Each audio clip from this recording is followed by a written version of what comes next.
Somewhere beyond the recesses of time and space, two podcasters are set adrift in a machine, picking up transmissions of movies that are forgotten but not gone.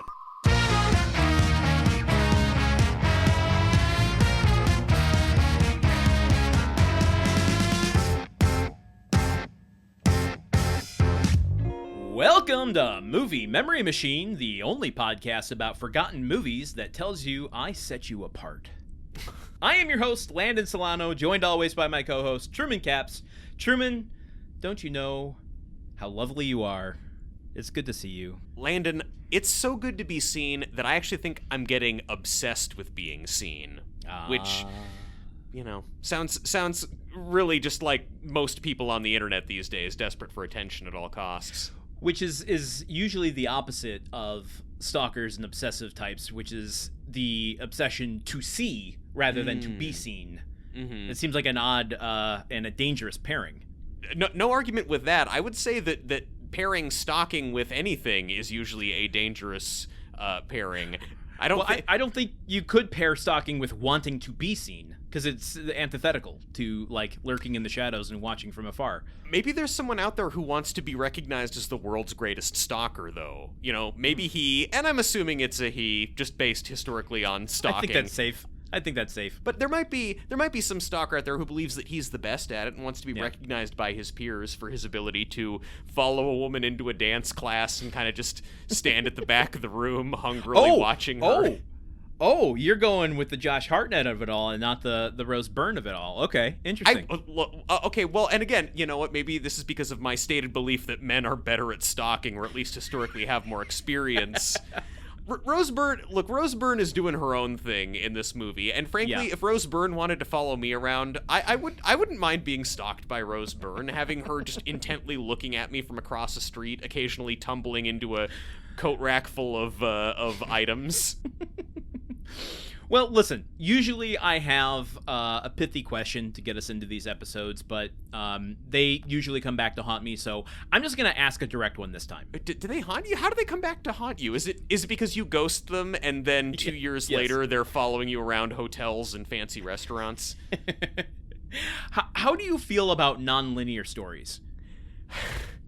I feel like I am in a state of constant rebellion against my father, who, God bless him, I love him so much, but what I've noticed is that in especially more recently, his biggest criticism of a movie, the greatest sin that a film can commit, is if it is, in his words, jumping around in time too much. I gave him a glowing review of Little Women, and he could not follow the jumping around timelines. He's even had this complaint about scripts I've written that I've sent him that jump around in time. So for me, I almost feel this sense of like, no, Dad, Little Women was good. I love it when movies jump around in time. I can follow branching timelines very well. But there's a difference between Little Women, a utterly fantastic film, and the type of films that jump around and use the nonlinear structure to, like, seem more clever than they are. And I'm going to call out a film here like Strange Darling from the last year, which a film that pisses me off to a large degree because it's using the nonlinear structure partly as style, but partly because I feel like it doesn't have a strong enough story to tell from front to back. That's not what Little Women's trying to do. Little Women's using flashbacks to deepen characters and give insight and context to things. Strange Darling and these types of, like, keep them guessing kind of movies. I'm thinking, like, Companion is another one that came out recently. Yeah. Where it's like, there's no reason this needs to be non-linear. You're doing it just to seem cool and stylish. Do I detect criticism of Companion, a movie that I quite liked a lot? A movie that's kind of like, what if a Black Mirror episode was also kind of a Columbo episode? Like, just a movie made directly for me? Look, I think that even in a movie like Companion, I think that the benefit of jumping around in time is that it at least creates new tension and drama as new information is parsed out to you. And so it's either done, in Little Women, they jump around for the purposes of character. In Companion, they jump around in order to, create more thrills and scenes. And if they ever make a biopic of the band House of Pain, they'll jump around because that's their most famous song. But when the jumping around is just done for the jumping around's sake, that is irritating. I wonder if that ties into our discussion of today's film in any way. Well, it does, because today is a nonlinear story, and just like the best of nonlinear stories, they can be Russian nesting dolls, and I think the context for how today's movie came to be is the smaller of the nesting egg in the middle of that doll set. So I can't wait to get into it with you. That is relevant to our discussion because you know what's inside of a Russian nesting doll? Little Women, baby. All right, well, today the machine has made us watch Wicker Park from 2004. Truman, I'm going to tell you I need you to make sense of this synopsis. Tell me your secrets. Then I'll ask you some questions, and then you can ask me your questions, and we'll get through this together. Great. Thank you for giving me a little preview of how conversations work. So, much like how in Ghostbusters, Egon says that he had a slinky as a child, but he straightened it, I, too, have taken the kind of nesting doll plot of this movie and tried to just kind of straighten it out a bit. Oh, well, excellent. But you're not doing a synopsis. You just did it for funzos? I thought we would have to make sense of what the story actually is rather than talking about it in a nonlinear fashion, so that we can see if it makes any sense. All right, well, let's just see. Okay. Advertising executive Matthew Simon, played by Josh Hartnett, is about to leave Chicago on an important business trip to China when he catches a glimpse of his long-lost love, Lisa Parrish, played by Diane Kruger, leaving a fancy restaurant.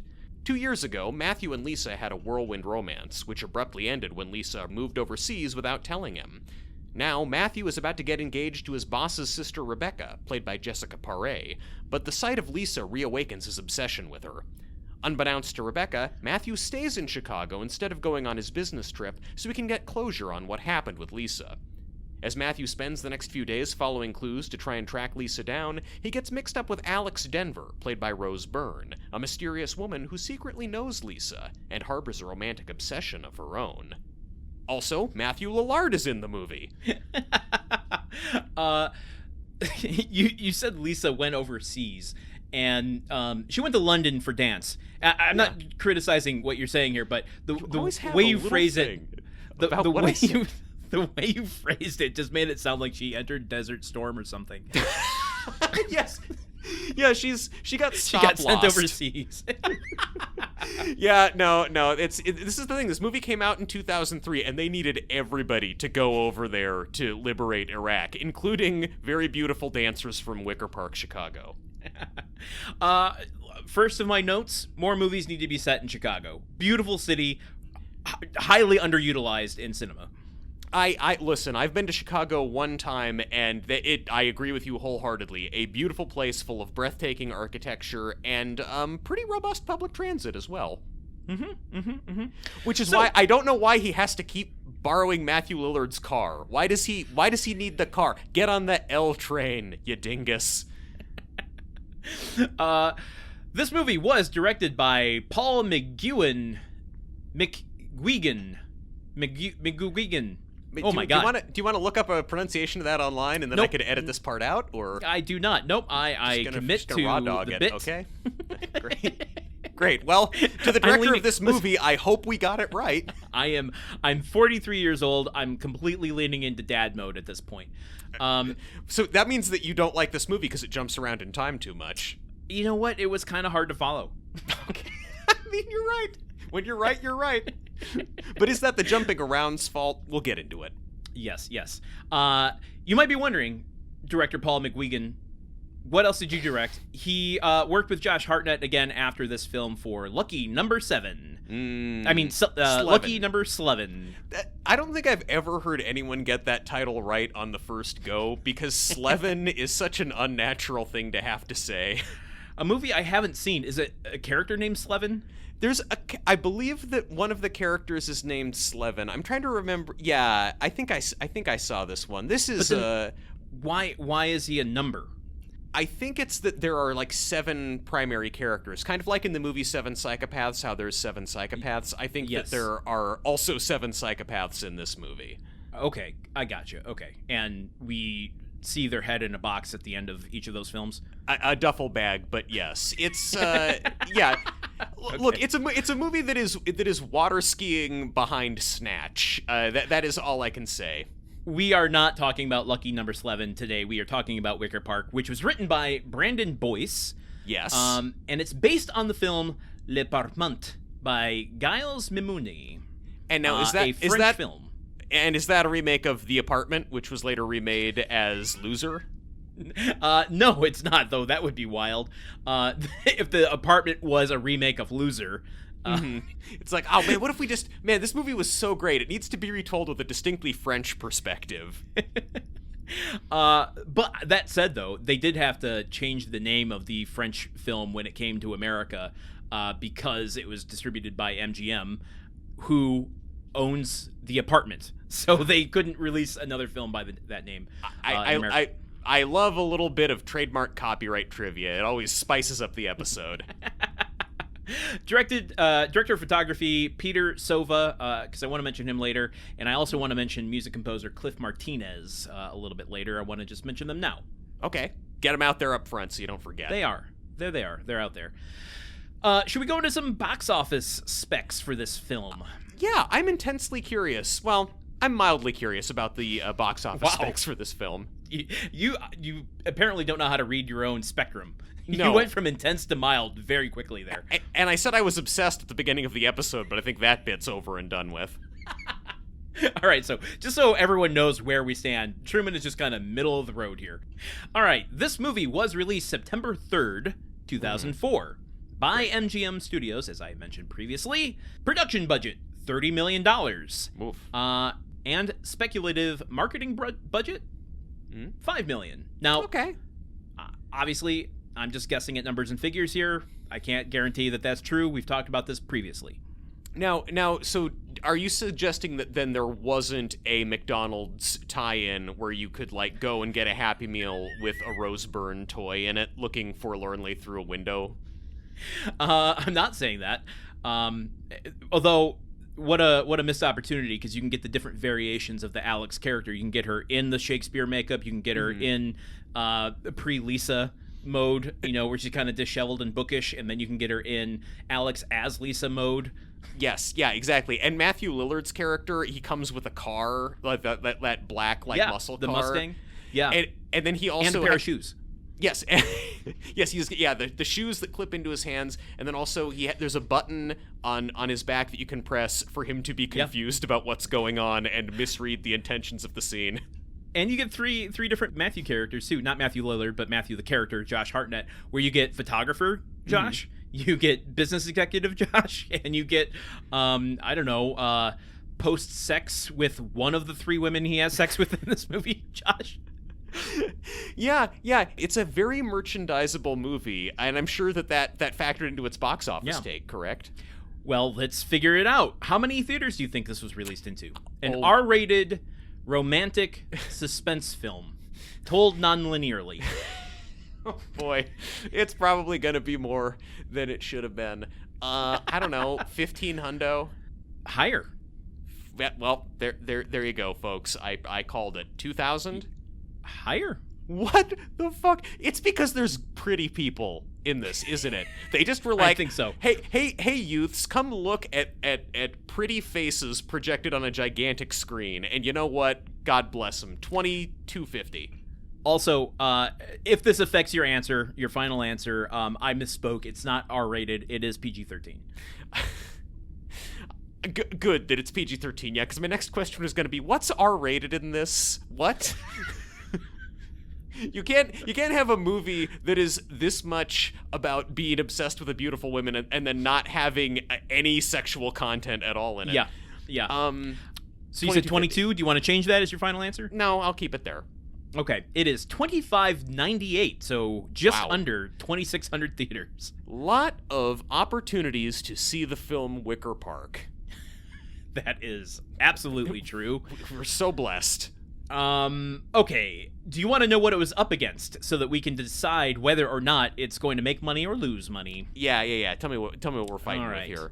I skipped over the part where I talk about what place it comes in. It comes in at number 6 in the box office. Ah, okay. I guess that seems fair.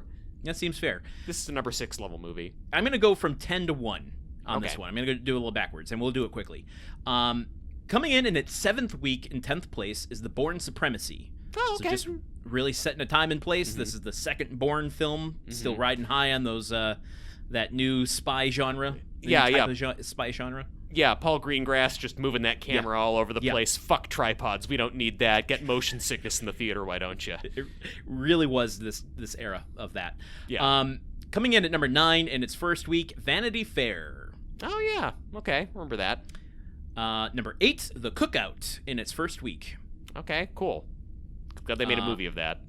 The number 7 film I love, and I think you're cold on it. In its 5th week, Collateral. Yeah, I guess I am sort of cold on that, but I've never just been great with Tom Cruise. That's true. maybe more of a me problem. I'm not big on Jamie Foxx, but here we are. I still love the movie. Well, As we said, number 6, Wicker Park in its first week. Number 5, just beating it out. In its 4th week, The Princess Diaries 2, Royal Engagement. Yes, okay. Julie Andrews back in the mix, among others. The Stanley Tucci. Tucci's in that? Well, okay, sign me up for Princess Diaries 2. I guess I gotta find out what happens to Anne Hathaway. I wonder if she meets a cute boy. Number 4 in its first week, Paparazzi. Is that a Mel Gibson film? I think that's a Woody Allen film. Oh. But we could both be wrong. Well, you know what? Let's not talk about it at all. I don't like either of those guys. It's funny though that we both had like, this seems like problematic territory. Yeah. It's a guy who has a negative opinion of the paparazzi, but in a rare take, it's because he sucks and not because they suck. Yes. No, it's a Daniel Baldwin movie with Tom Sizemore. We felt the vibes. It just sent us in the wrong direction. I remember this poster and this trailer, and I've completely forgotten this movie. Truman, I think we stumbled over a future movie memory machine movie. Great. That'll be fun. That'll be fun for us both, yeah. I'm sure. All right, keeping going. I wasn't even aware this one was a theater release, but coming in at number 3 in its second week, Anaconda's The Hunt for the Blood Orchid. Wait. That's number 3? That's the third in the box office. Yes. That's a movie that is like desperate for streaming services to get invented so it can be released directly to them, and it's at number 3. Amazing.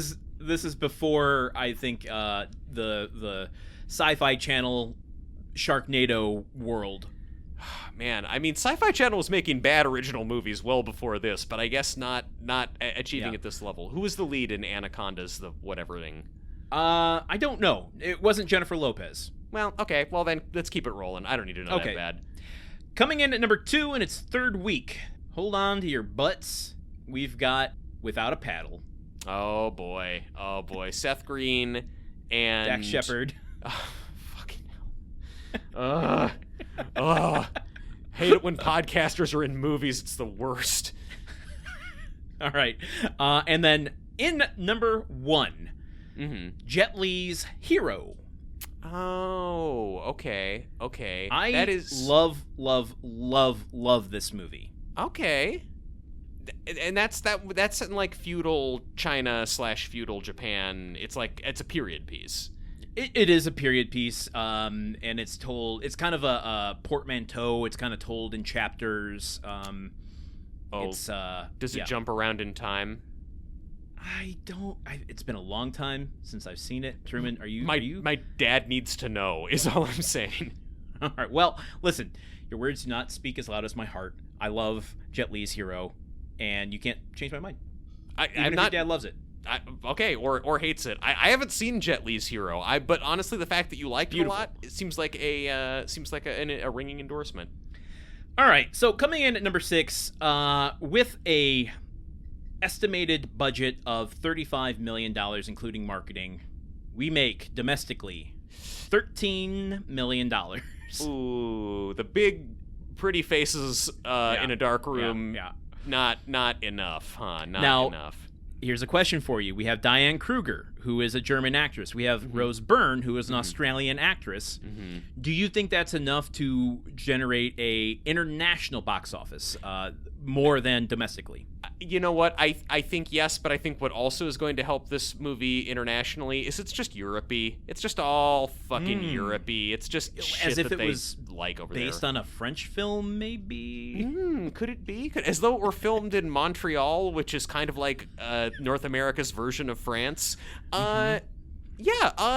I think it did better overseas. What would we get? How'd it do? $8.5 million for a worldwide total of $21.5 million. This lost a lot of money. Oh man. Oh, that is tough. This is, you would hope that the studios would look at this and say, "Oh, it was based on existing IP and it did really badly. I guess this means we need to greenlight more original movies." No, sadly no.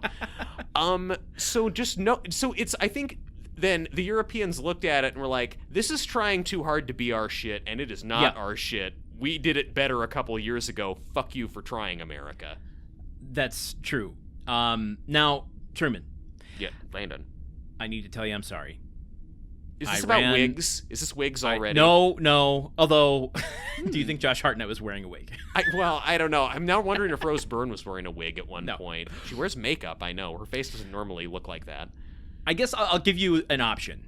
We can stay in Numberland, and I can go through the ROI numbers. Oh. Remember my equation that I pulled out for the Ministry episode? Yes. Memorable math moments from our show. Everyone's abuzz about it. I did it for Josh Hartnett because I'm fascinated by him as an actor, his appeal, his draw. And so I have numbers. But if we're too drenched in math right now, I can come back to it later. I don't know. Tell me about Josh Hartnett. What's his ROI? Because this is the thing. I mainly am aware of Josh Hartnett as a comeback story, and when I hear about it as a comeback story, I'm kind of like, well, wait, what was he originally? I don't know if I was as plugged into where he's coming back from. Right. Let's talk about Josh Hartnett for a second before going into his numbers. I think the context will be good. He was kind of in the latter half of these teen superstars. So, your Jason Biggs, your Sean William Scotts, your Freddie Prinze Jr.'s, your Scream crowd. What do we call it? Splat Pack. The Splat Pack, which I learned later that there is already, that term already exists to discuss a certain amount of horror directors. So we can't use the Splat Pack, unfortunately. Oh, okay. Well, God forbid they sue us or perhaps murder us. Anyway, he came in much later. In I think his first film was 97, maybe 98, which was Halloween H2O. And he followed it up maybe the same year or the year after with The Faculty.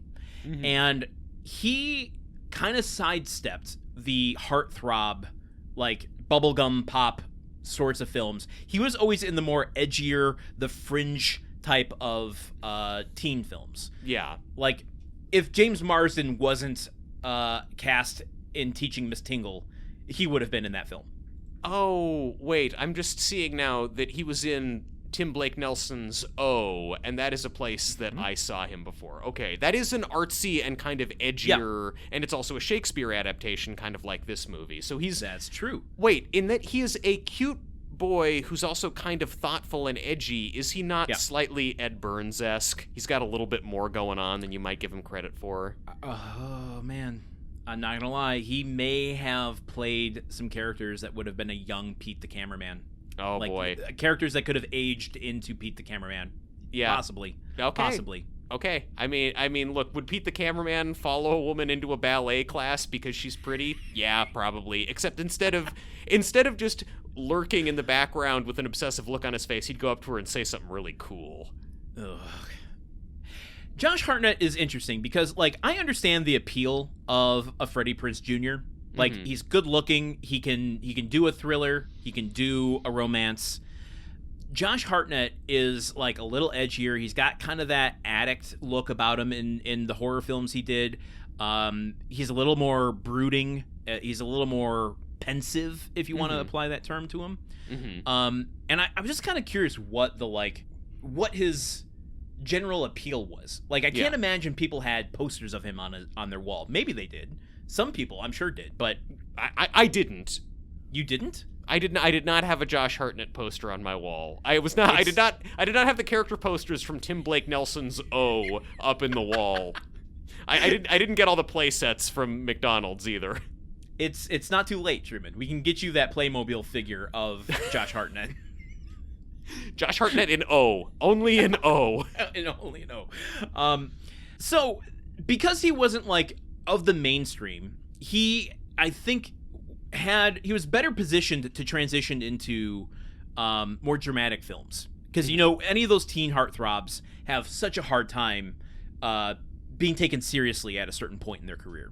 Yeah. However, he never quite landed it. Like, he was given a few opportunities. Quite a few. But he aged out of the teen films. He was thrown into Pearl Harbor with Ben Affleck. Like so many young men got caught up in that disaster. That film did well, though, I mean, for how critically panned it is. And then, like, that only 2 years later, he shows up in Sin City. So, like, he just has a career that kind of goes all over the place. Yeah. And then never quite lands. So, as a star who, like, never quite grabbed that marquee spot, how do we think he performs when we take the budgets of his films and apply the net profit after marketing? Yeah, when we run it through the Solano method. I don't know. I mean, does he perform pretty badly, in fact? I mean, wait, no. Never mind. Wait, no. Pearl Harbor. I think based off Pearl Harbor, The Faculty, like a low-budget horror movie and a huge-budget blockbuster, I think he actually, he's made a lot of money for the studios through our calculations. Okay, so I took one outlier out, which was Oppenheimer. Yeah. Because he's not being used to market it. He's not a lead in it. I mean, he has a significant role, but, like, no one is going, I love Josh Hartnett in Oppenheimer. I will admit, actually, a couple of my friends who I saw Oppenheimer with, we were walking out of the theater and they were going, I was just so happy for Josh Hartnett that he's back in the mix. And I was like, he was in that? There were so many guys in that movie. He's a likable dude. We covered him in Operation Fortune Ruse de Guerre. Do you not remember? Vaguely, I do. That was a long time ago, and our whole premise is that we forget the things that we do. Did we talk then about the fact that he looks vaguely like our friend Ben, who also looks like the coxswain in Boys in the Boat? I don't know. I don't know that came up then, but it did now. We're talking about it now. Ben, go look up Josh Hartnett. Not on Wikipedia, though. This picture doesn't look like you. I think he kind of looks like you. Go on. I should have done a comparison, because I don't know if this number is good or bad, but I can say he does, over the course of his career, has turned a profit. Good for him. Taking Oppenheimer out, from the start of his career in 1998 until 2025 with Fight or Flight, he has made $158.2 million for the studios. Wow. The studios are lucky to have somebody like Josh Hartnett working for them. I don't know that that's true, though. This is where numbers get deceiving. Because you get Sin City and you get Pearl Harbor, both making a lot of money. Yeah. The majority of his films, let me just do a quick count here. 18 films out of 36 that I have listed here lost money. Yeah, because he was a little too edgy, and not really edgy in the profitable way, edgy in the forgettable indie films in the early 2000s way. I guess so. So all of that to say, he does make money, but he often loses money. How do you feel about him as a lead? Do you find him appealing? Would you cast him in something like this and bank your potential box office take on him? At that point in time, I would cast him in a movie like this, because this movie is outwardly very stylish and scare quotes, thought-provoking, or at least fancies itself as being that kind of movie. So this feels like the sort of movie that you get the guy who is, not your standard teen heartthrob. He's cute, but in a mysterious way, to be in this movie, which is trying to be mysterious and also alluring. Yeah. All right. Well, I think we know the answer, but I'm going to ask anyway. What was your previous experience with this film? I had no idea what this movie was. Going into this, I wrote down, actually, I have no dang idea what this is. I've never heard of it. I haven't looked it up on Wikipedia. All I know about it is the poster on Tubi, which I have never seen before. I am going into this blinder than I have with any other movie. And how did that change your experience? I think I definitely muttered, "What the fuck is this shit?" a couple times early on before I figured out what the fuck this shit was. I wasn't expecting I wasn't expecting a movie that was this far up its own ass. I think I wasn't expecting a movie that was going to be this trendy and moody. I thought we were going to be getting a more of a straightforward romance. I didn't. Okay. Based on the poster in which Josh Hartnett is passionately making out with Diane Kruger, kind of hoisting her up against a wall, I'm like, I feel like this won't be a comedy. This seems like it's going to be straight up drama.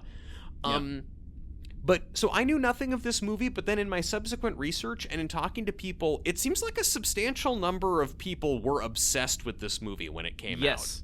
My partner has watched this movie in the last year. Okay.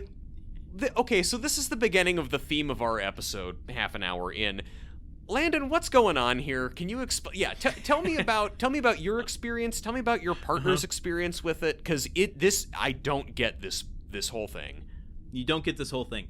I had not seen this film either, and I think, like, I was aware of it to a degree. Yeah. I don't know that I would have pulled it out of thin air had you asked me to list a bunch of Josh Hartnett movies. What twisted challenge is that? List 10 Josh Hartnett movies or you die. I'm not putting anything by the machine anymore. But if you had put out a list of posters and said which of these were you aware of and which of these were you not, I would have put that in the aware of category. In my research on doing this, my personal experience with the film, having not seen it before, I was like, well, why didn't I see this before? This falls in that era where I'm like, I was seeing everything. Yeah. And I discovered something about myself. 2004 was a major turning point, not only in my movie watching, but in my just life. I started going to film school. I was watching less movies in the theater. The movies that I were watching, I shifted away from the teen stuff and started watching, I guess, what you quote unquote, adult serious films at the time. And I'm like, well, what was I watching? And I pulled a list of films. And I'm not saying all of these are serious, but here's just a smattering of films I was watching in the theater in 2004. Sure. The Kill Bills, Eternal Sunshine of the Spotless Mind, Spider-Man 2. Brilliant film. Shaun of the Dead, brilliant Life film. Aquatic, Butterfly Effect, which I saw at the Sundance Film Festival. Maybe not brilliant. Wait, who was in the room with you when you saw Butterfly Effect at the Sundance Film Festival? Put 10 minutes on the clock for a story. No. Anchorman, Ocean's 12, Dodgeball, Dawn of the Dead, Garden State was a huge film for a budding filmmaker. Yeah, it was. 2004. Oh my God. Okay, well, Garden State ate Wicker Park's lunch right there. Like, the audience for Wicker Park is absolutely going to Garden State instead. Yeah.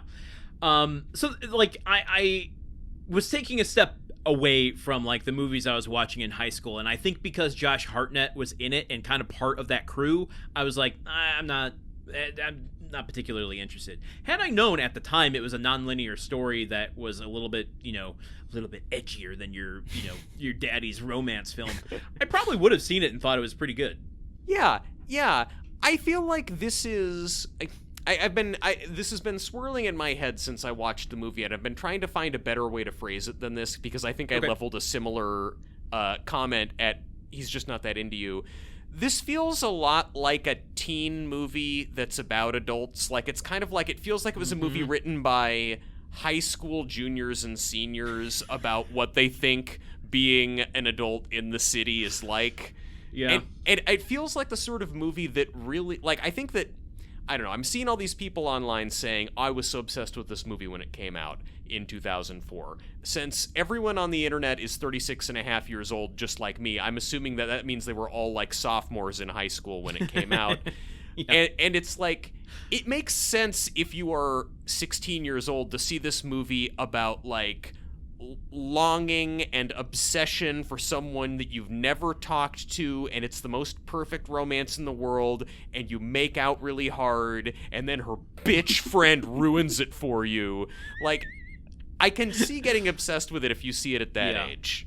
Yeah, absolutely. And my partner is 4 years younger than me, so like this would have been right in her wheelhouse. I think probably in her senior year. So that seems like, you know, you have the 10 Things I Hate About You crowd, and then you have the Wicker Park crowd. And their battles were legendary. All right. I'm 100% team 10 Things I Hate About You, by the way. Vastly better movie. All right. I feel like we are chasing our tails a little bit here. Let's start breaking down the movie, shall we? Yeah, this movie is very simple once you straighten out all the nonsense of its plot. Like, there's not... It's very simple. So, how do you want us to... Do we just go from the beginning, what we see? Yeah, let's go back to the start. And well, the start of the movie or the start of the story. Those are two different things. Yeah, Truman, your podcast is just jumping around in time too much. I just can't follow it. That's actually not the reason my dad doesn't like my podcast. He doesn't like it because it's too long. But all right, I think we're running in circles. Let's start with the introduction of the characters. Okay, sure. I mean, well, first off, we meet the man himself, Josh Hartnett, playing the lead character, Matthew. And, you know, Josh Hartnett's character, he likes to walk around Chicago. Yeah. He likes to wear... photographying. Yeah, likes to wear a coat. Yeah, well, he sometimes, in the past, he likes to wear T-shirts and jeans and take pictures. And in the future, he likes to walk around in a suit and with his hair nicely combed and be so sad that he has to marry Jessica Paré, a fate seemingly worse than death. Yeah, he is really coming up tails on that one. And what I found funny is, like, he started the opening titles, which I think are actually a good tone setter for this, because it's like he's walking around town as like the old version of him. I'm gonna call him Josh, because it's gonna be confusing to call some by their actor name, some by their character name, when we have a character named Matt and an actor named Matt. So everyone in this is just gonna be their actor names. It's completely fine. Okay.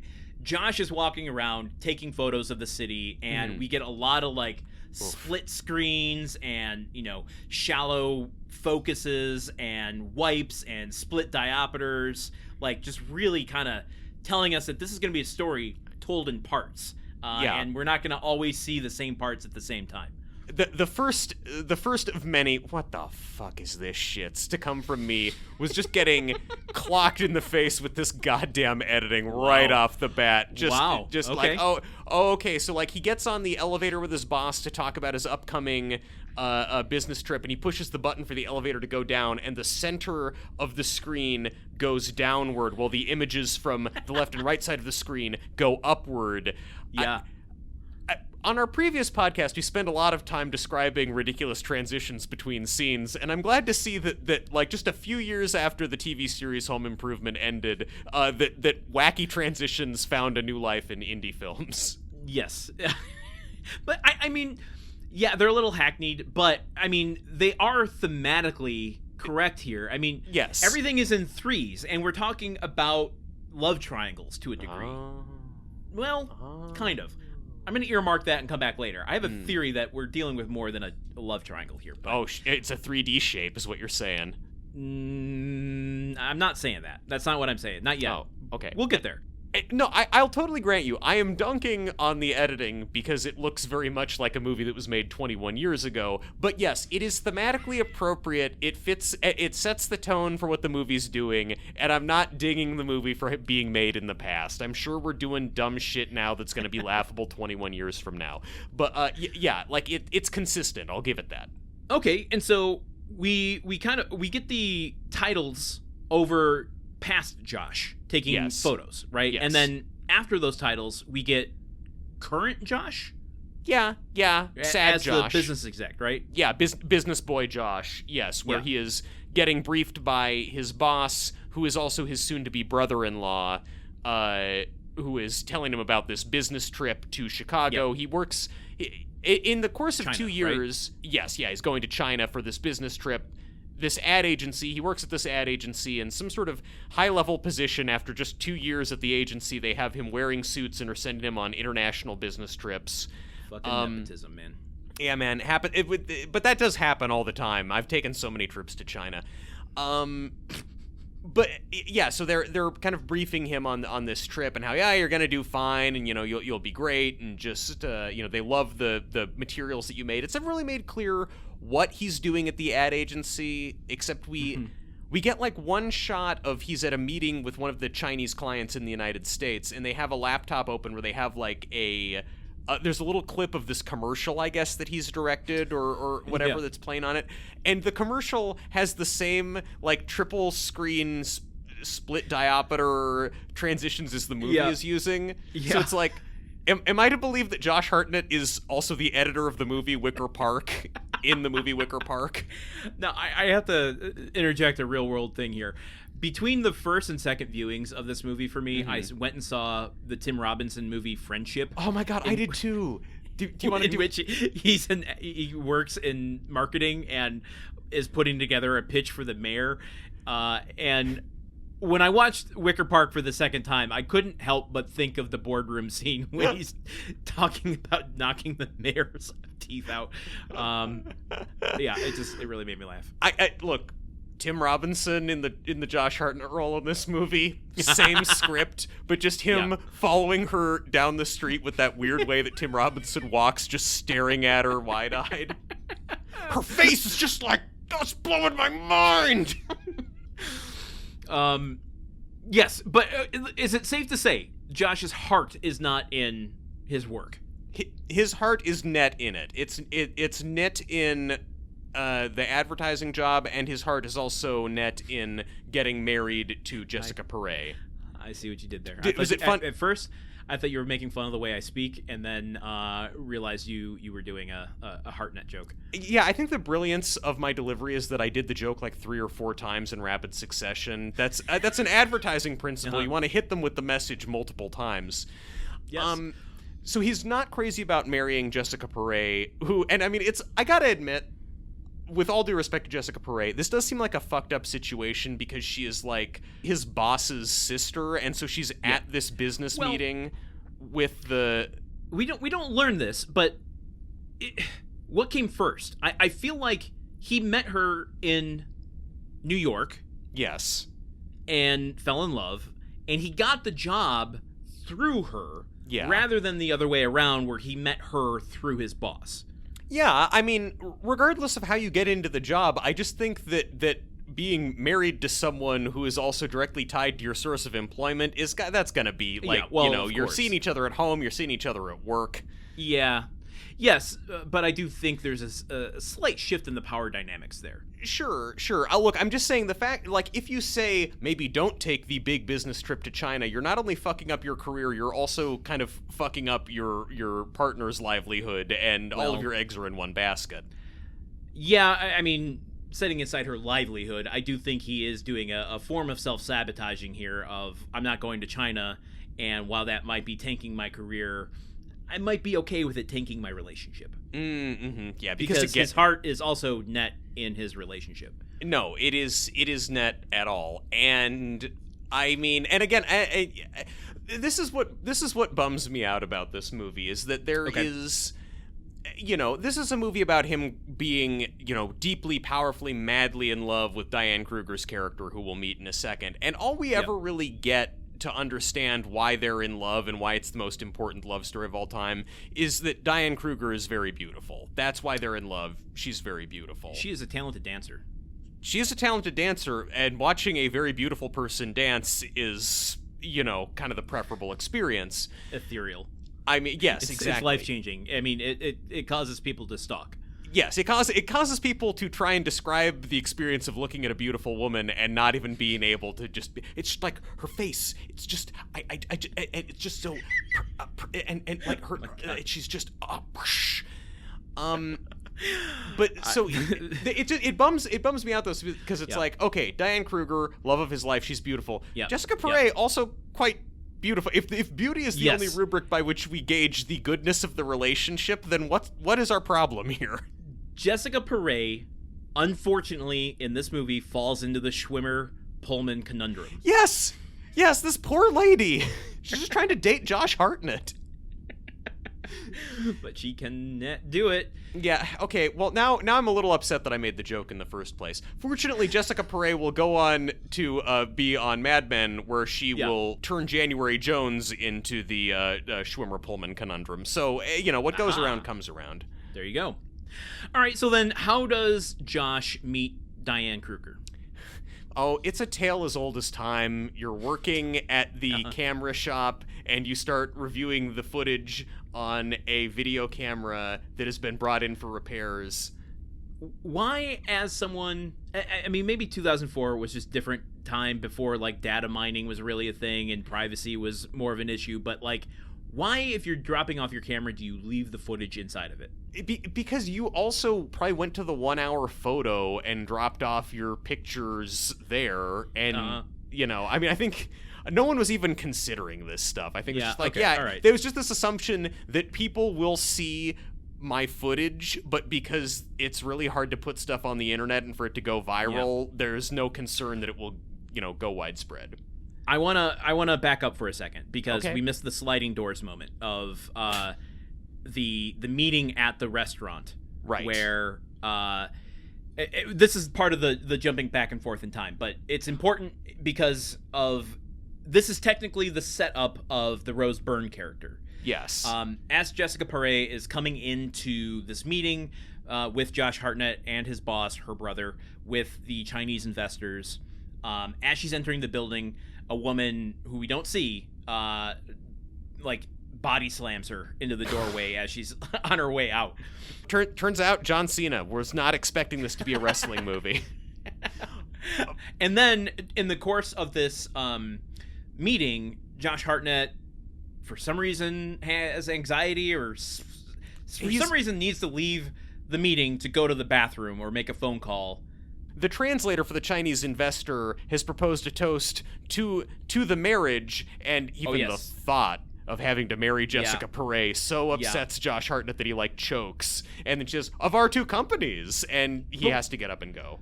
Why is he going? Because he's like, I have to make a phone call, and he goes to try to make a phone call, and that's where the sliding doors moment happens with Diane, who's in the phone booth making a call. Yes, he doesn't, unbeknownst to Josh. This is in the future, after they've had the affair. They've tried to get back together. They don't know that they're on opposite sides of this door. He's waiting for her. She says, just a minute. He goes into the men's room, and she finishes her heated phone call and leaves. Who is he having to call? I don't know. Listeners, you're not going to be able to keep track of the chronology of this shit, so please don't worry if that didn't make sense. This movie is incredibly low stakes. Pretty people look at each other and fall in love. I know. And I'm not saying that stuff makes any difference, but it tonally it has a missed connections vibe that I think this film really plays upon. I don't know who he's trying to call. I also don't know why he needs to use the phone booth to do it, because I thought he had a cell phone. I don't know. Yeah, he does. Well, he's walking down there and he's opening and closing the cell phone like he doesn't have any signal. The other question I have is, and this is getting ahead of ourselves, but who is she on the phone with in this scene? I don't know, man. Because it's heated. It's heated. Watched this it's a heated scene. Twice. Someone is stalking somebody. Yeah, I did. I watched this movie. Okay, look. I watched this movie the first time, and I just never felt like my time has been so badly wasted. I just gotta say, this is the most boring movie we've ever done. Wow. I've never been less involved. Okay. I could just it was a struggle. It was a damn struggle. And okay. I get through it, and then it's we had to delay a recording session. I'm like, okay, I should refresh myself on it. But I really been meaning to play some Crusader Kings 3. So second time, I second screened it. I had Crusader Kings 3 on one monitor and Wicker Park on the other. Better, but honestly, I still got bored of the movie even when I was playing video games and only half watching for the second go around. That's fair. That's your experience. Why don't I want to propose something here. Okay. So that we don't confuse ourselves and we don't confuse listeners. Let's start pulling the puzzles apart and just let's tell the story chronologically and not deal with the nonlinear stuff. Okay, great. So, starting at the beginning, Josh Hartnett is an artsy dude who wears a t-shirt and jeans, and he works at a camera shop. He's a photography student. He works at a camera shop. He gets this camera that has the footage of Diane Kruger on it. Yes. He then spots her outside of the camera shop and is so obsessed that he walks out of his job, follows her to a ballet class, watches her dancing to ethereal music with other ballet ladies. He goes to his friend Matthew Lillard's shoe store that he works at and lives above. Matthew Lillard just fully seems to be the owner of this shoe store. He tells Matthew Lillard, his horn dog friend, all about how beautiful this woman is and how obsessed he is, and he doesn't know her name. Then Diane Kruger comes into the shoe store, asks to try on some shoes. He poses as an employee to put a shoe on her. She then reveals that she saw him. Is that legal?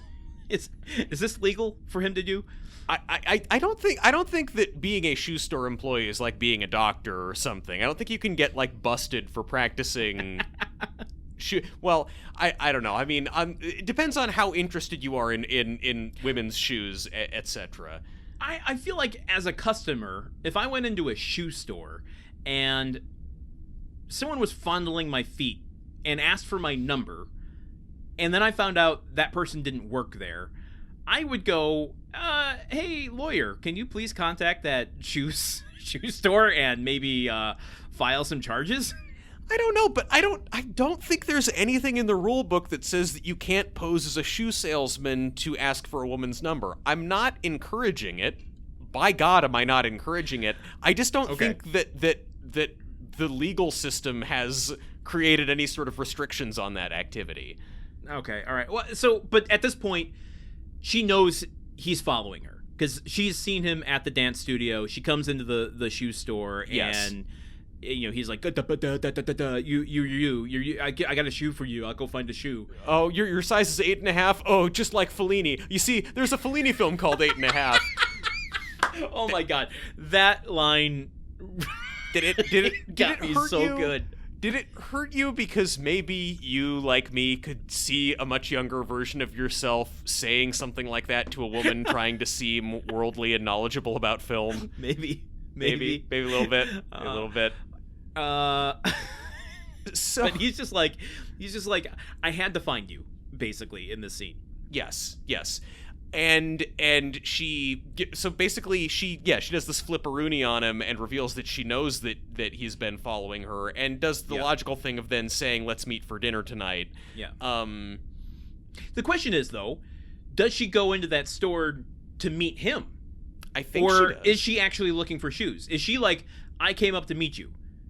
I think she saw him watching her and following her around all day and then turned the tables and followed him into the store to try and like figure out what's going on. I see. Okay. I mean, because also it's like this dance class that he goes to where he's just standing at the back of the room staring right at her and she's dancing in front of a mirror where she can see him. It's like it's pretty easy to figure out. Like it's not like there's a big crowd there watching. It's basically like one or two people in the back of the room. Yeah. All right. They go out, they have a date, which seems to go very well. We don't really hear what they talk about. We don't really get a sense of what her whole personality is or what her interests are. But then she does, though, ask him a bunch about his photography, and he explains to her that he does this really unique thing where, as a photographer, he tries to find the beauty in ordinary, everyday objects. Ooh. Yeah, it's real deep. Yeah, because there's he sees a couple over at a hot dog stand. He's like, them, for instance. Look at the way she has her arms around his waist, holding him tightly, but he could still drink with one hand his coffee. Wow. I mean, what a story that tells. The beauty of that. I'm watching this and I'm just thinking, like, we went too hard on the bag blowing around in the wind in American Beauty. That's a much more ambitious thing. Like, yeah, it seems stupid, but compared to that, it's like, well, okay, at least they took a piece of literal garbage blowing around and have this kid try to recontextualize it. I mean, Josh Hartnett in this movie is literally the kid from American Beauty 2 or 3 years after dropping out of art school. Absolutely he is. Working in a camera shop. Yeah. Yes. Yeah. Well, I think that's canon. I think we need to canonize that right now. Yeah, Canon, which also makes some of the cameras that he works on in the shop. It's true. And this is a side thought, just a side thought that Okay. I usually have in movies like these, where the parents are not present, they're not mentioned. There's no like, this guy was born of the world with no like background. He did not have a childhood. He's always been a 20-something photographer turned corporate man. He emerged from the womb as a like 5'11" Yeah. guy in jeans and a t-shirt holding a camera. This makes more sense if his father.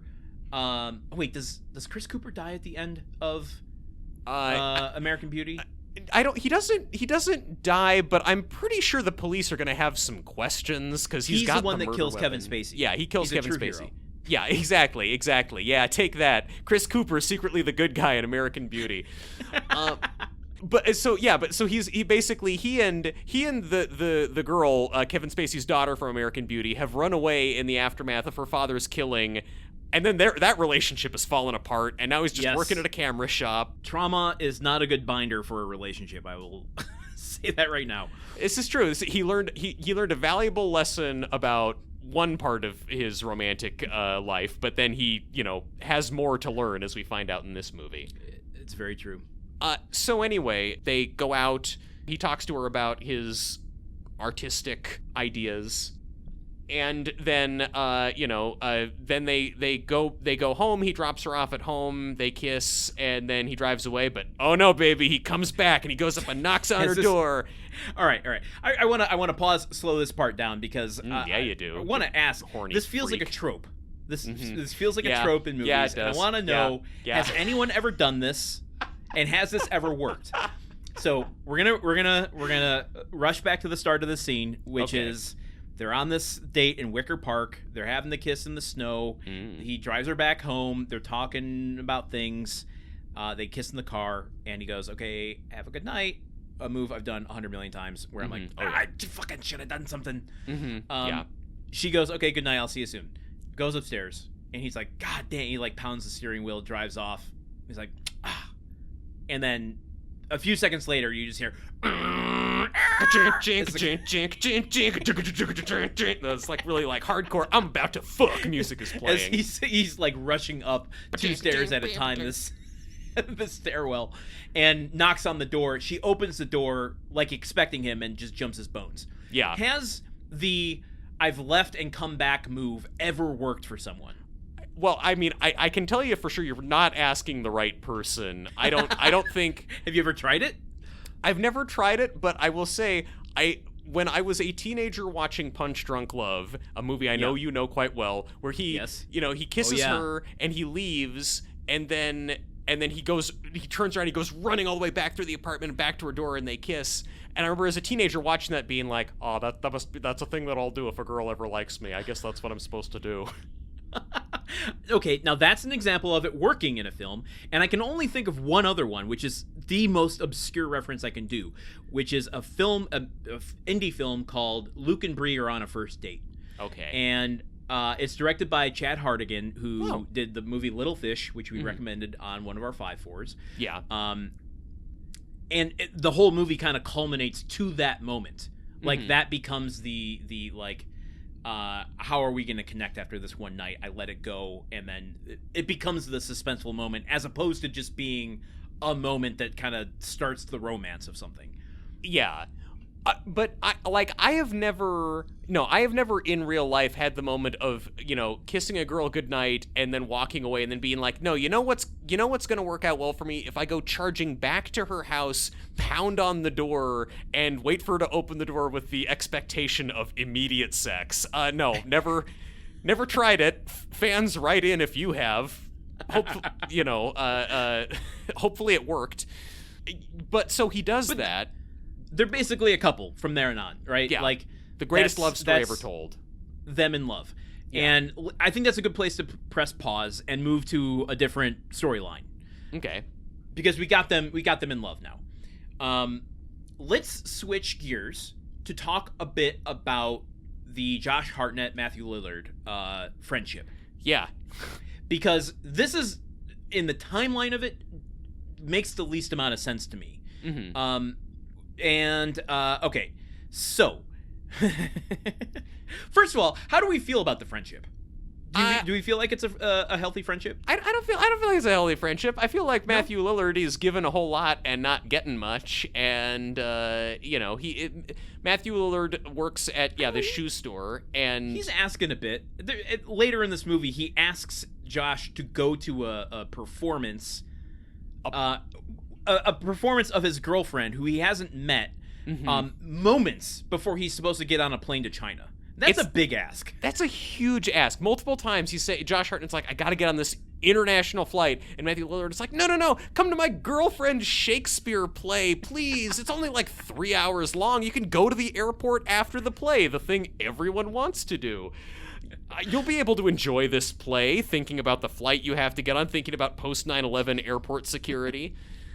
Here's my question to you. What I don't understand, we're introduced to the Matthew Lillard character in the present, right? They meet on the street. Hey, it's been 2 years. You haven't called me. You've been back this long and you haven't reached out. What is in the chronology of the story, what is the first instance of their friendship? I mean, I think they were just already friends. Like, in the chronology of the story... Well, yes. The first instance of their friendship in like chronological order is he has seen Diane Kruger and followed her around. He then goes to the shoe store. The shoe store. And that's where he tells Matthew, that's where he goes into the back room and is trying to describe Diane Kruger like Fred Armisen in that Portlandia sketch where he seemingly doesn't know what models are and is just going, oh, your face is just so perfect. It's just beautiful, and like people should pay to take pictures of you. Okay, so if we were to re-edit this movie linearly, the first instance we would see Matthew Lillard is when he's trying to sell shoes to that woman who was really into being sold. Yes, exactly. Okay, yeah. All right. Okay, I'm with you now. So then, like, all of the interactions between Josh and Matthew Lillard throughout this film, I get lost in the sauce as to whether or not they take place in the past or the present. I think you can tell that it's the present because he's wearing a suit. That's okay. All right. What was he wearing before? I don't know. Like just t-shirts. His hair's not combed. I don't know. He's dressed like one of us, probably. One of us. We haven't sold out yet and tried to marry Jessica Paré. In present day, is Matthew Lillard working at the shoe store? Yeah, he's still working at the shoe store. I think that's a confusing thing for this movie. They should have them in different locations based on what they're doing. And the fact that Matthew Lillard, nothing has changed in his life. He still just works in this shoe store and likes to talk about getting laid. Okay, and at risk of jumping around here, I need to orient myself. Is Matthew Lillard dating Rose Byrne in the past or the present? He's dating Rose Byrne in the present. I love that you watched this movie probably more closely than I did both times, and you are just as lost about what the plot of it is as I am. Okay. Well, and I did watch the French film. I want to say, if I could just speak to the French film real quick. Yeah, go for it. Do you want to say it in French? It is muy... That's Spanish, That's dude. Spanish. That's absolutely Spanish. Wow. Your foot in your mouth no matter what language you're speaking. Wow. It is very Hitchcockian. It is like the French Cahiers du Cinema boner hard-on for Hitchcock from 1996. Like, great. He is making a Vertigo. And it's a choice here with the American version to go, we're not going to do the Hitchcock of it. We'll still do the story, but we're not going to do the Hitchcock of it.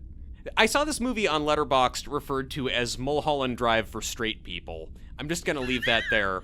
Yeah, fair. I think that's a very fair criticism. It's like it is a movie. It is the LaCroix version of Eyes Wide Shut. It is the LaCroix version of Mulholland Drive. The kind of like psychological thriller, horny, like mindfuck movie from the early 2000s. But like trying to go for that vibe, but not having any of the substance behind it. Would we call this movie horny?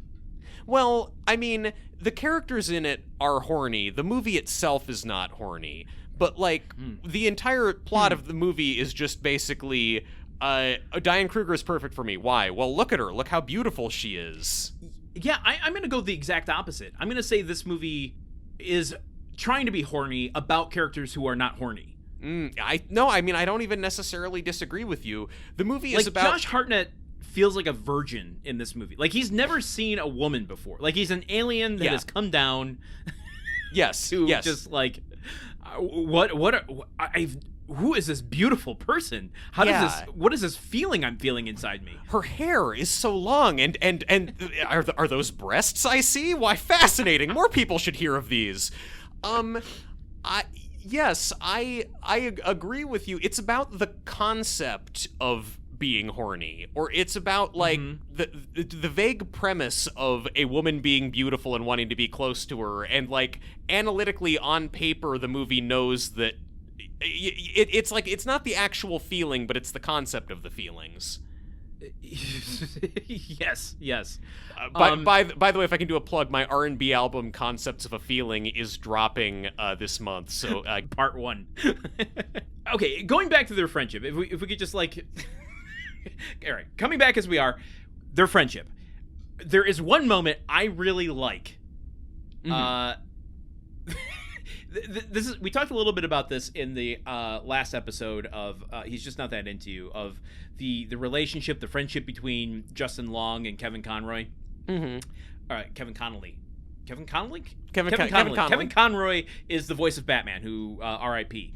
Kevin Connolly is an Entourage. Where it's like you can only show a male friendship if you like throw a douchebag in there, like, sure, yeah, we're friends, asshole. Yeah. There's a little bit of that going on in this. I chalk that up more to the screenplay than Matthew Lillard or Josh Hartnett. Yeah. But there is one line that I really, really loved, and it almost felt ad-libbed by Matthew Lillard. Yeah.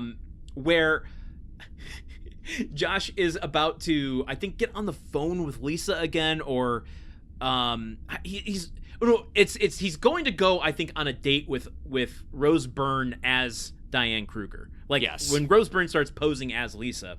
Jumping around, man. My dad is so confused. I know. Matthew Lillard is trying to, like, give him a confidence boost and, like, orient him. Oh, no, it is the shoe store scene. Oh, my God. Who cares? Josh Hartnett's like getting all up in his head, and he's nervous about it, and he's going to go out there and talk to her. And Matthew Lillard just goes, just remember, you're not funny. Yeah. And then like pushes him out the door. Yeah. And like, that is a damn good piece of advice. Yes. Why let a bro go out there and pretend to be funny when you know that's going to be the fastest way to sink yourself? Let him know you're not funny, just be yourself. We should say that to each other before every recording session. I think our numbers would really improve. Just remember, you're not funny, Truman. Thank you. I'm reminded of that every time I edit an episode. I think that Matthew Lillard is my favorite performance in this movie. I admit, I like Rose Byrne quite a lot in this, but I generally like Rose Byrne. But I like him a lot because just the fact that he is sort of the comic relief. He's the goofy horn dog character who says kind of ridiculous things, and like has this line about like, yeah, we had sex all night, and then in the morning I made her my dad's famous breakfast potatoes. Just in a movie that otherwise feels like a Cartier ad or a cologne commercial. It's just very cold and distant and austere. To have Shaggy, pre-Shaggy, being in this movie is sort of a balm for the soul. Yes. Yeah. And I have to say, Matthew Lillard falls into the type of actors who are so rare, and I find joy in watching them on screen. It's the Christopher Walkens, the Jeff Goldblums, where it's like the punctuation or the emphasis of how they deliver a line is never what you think it's going to be. Yes. And it's completely unique to them. Mm-hmm. I find that to be really exciting to watch. He has a lot of fun with the lines, and again, because he's not trying to be cool and mysterious, he's just kind of like he just feels like the one normal person in this movie, and that holds up throughout. And that's saying a lot, considering it's Matthew Lillard and the other characters he usually plays. Exactly. Look, can I just bring people a little bit more through this storyline before we jump around too much and get down? Sure. Okay. Josh Hartnett and Diane Kruger, they're in love. It's perfect. He meets her at a bar, asks her, hey, I want you to move in with me. I got this job offer in New York. After 3 months. Are you crazy, dude? Insanity. Who maybe the rent is very high in Wicker Park. Well, that's fair. And so she does the logical thing, and she jumps up and says, I have to go, I have to leave, and she runs out of the bar. I'll meet you tonight. And then what winds up happening that he does not know, well, she disappears, basically. He never sees her again after that. What it turns out actually happened is that she, that day, gets an offer to go be a dancer on a European tour of cabaret and has to leave immediately that night. And so she does the logical thing and asks her best friend, Alex, played by Rose Byrne, to tell Josh Hartnett that, oh, Diane Kruger loves you and wants to move in with you, but she has to go away on this tour of cabaret. Like there's a note that Rose Byrne is supposed to give him, but it doesn't matter. It doesn't matter. She doesn't give it to him, and like she starts stepping between them. Now, I don't think it's unavoidable. I think we have to go back and forth a little bit here because we need to start talking about Rose Byrne. Yes. Because they aren't just best friends. We see how they meet. And yes. It sets up this subplot, a couple subplots actually, that are so baffling to me in terms of, because they come back in pivotal moments that I'm not quite sure what they mean. Okay, so the way they meet, Rose Byrne, and I think this is actually the beginning of the movie. This is the beginning of the chronological story. We are over an hour into the episode, and we don't even know where the movie begins. Oh, Truman, are you ready? Are you sitting down? I can see that you are, but I don't think you're sitting down enough for this. Oh, okay, I'll recline. Go. I think we learn about this part toward the end of the film, which means this movie ends in the middle. Oh, God. This movie is reminiscent of reminiscence in a lot of ways, and it was only a matter of time until we got to the middle. Yes. Okay, so Rose Byrne hears arguing. Rose Byrne hears arguing from an apartment across the courtyard of her apartment building, and she sees. Well, I guess first she sees Diane Kruger doing some gardening on her terrace. Yeah, she does. Then she hears arguing, Diane Kruger trying to get away from her boyfriend who is yelling, gets out on the ledge, walks around the building, and then hops into Rose Byrne's apartment, saying, I'm leaving my boyfriend. He just told me he was cheating on me. It's over. Can I stay here for a bit? Yeah. And Rose Byrne is like, yeah, sure. Setting up two things. One, this shadow stalker, Diane Kruger's ex-boyfriend, who pops up multiple times throughout this movie in weird places. Yeah. And two, a very ambiguous love tryst potentially between Rose Byrne and Diane Kruger. Yes. It's just this movie. Why isn't Rose Byrne gay in this movie? Like, why is her character not gay? Well, she's bi. She could be bi. She's bi. I think. I think we can safely say she's bi. Well, then I just don't know why. I don't know. Then the beautiful woman who you know is single is right there, hun. She's right across the thing from you. Why are you going out and looking at Josh Hartnett? There's no accounting for taste. I mean, maybe her lady boner for Josh Hartnett is harder for him than it is for Diane Kruger. Okay, and that's fine. Hey, what the heart wants, what the heart wants. Okay. I have something we can lay over top of this, I think, to start to make sense of things. That's great. This movie is not a love triangle. Mm-hmm. It seems like it is, but it's not. And I'm gonna start throwing some stuff out here. Okay. And I hopefully we'll paint what this is using our word pictures. Great. You've got Rose Byrne having a crush on Josh Hartnett. Yes. Later in the film, she kind of stalks him and sabotages Josh Hartnett's relationship with Diane Kruger. She does not give Josh Hartnett the letter from Diane Kruger explaining where she's gone because she wants to free him up for her, presumably. Yeah. Anyway. Okay. So, and then potentially Rose Byrne and Diane Kruger are maybe having an affair. Maybe she just has a crush on her TBD. Yeah. It could be one way. Yeah. So there's a solid triangle there. Yeah. However, Rose Byrne also dates Matthew Lillard. Yes. Matthew Lillard is friends with Josh. Friends are not included in a love triangle. Just for the record, that's No, I'm not just making the connections. I'm just making the connections. Okay, yeah. He's not friend. It's not like there's a dotted line that includes friends. Then we have Jessica Perret kind of going around the circumference of this, along with the Diane Kruger's ex-boyfriend kind of going around the circumference of this. We actually have overlapping triangles with a circle around it, with these two people orbiting it. I am suggesting we don't have a love triangle here. Yeah. This movie is actually a love pentagram. Oh, okay. And what is it summoning? Maybe it wasn't summoning anything. Maybe it was banishing this film from memory. It was banishing any sense of a coherent plot or a coherent recap of the plot. Exactly. Yeah. It's a cat's cradle. It's a love cat's cradle. It's everything's all tangled up, and people are routinely lying about their identities, so like members of the love triangle aren't even fully clear on who they are sleeping with at certain times. Yes. Let's talk a little bit more about Rose Byrne. Okay, yeah, I'm always happy to talk more about Rose Byrne.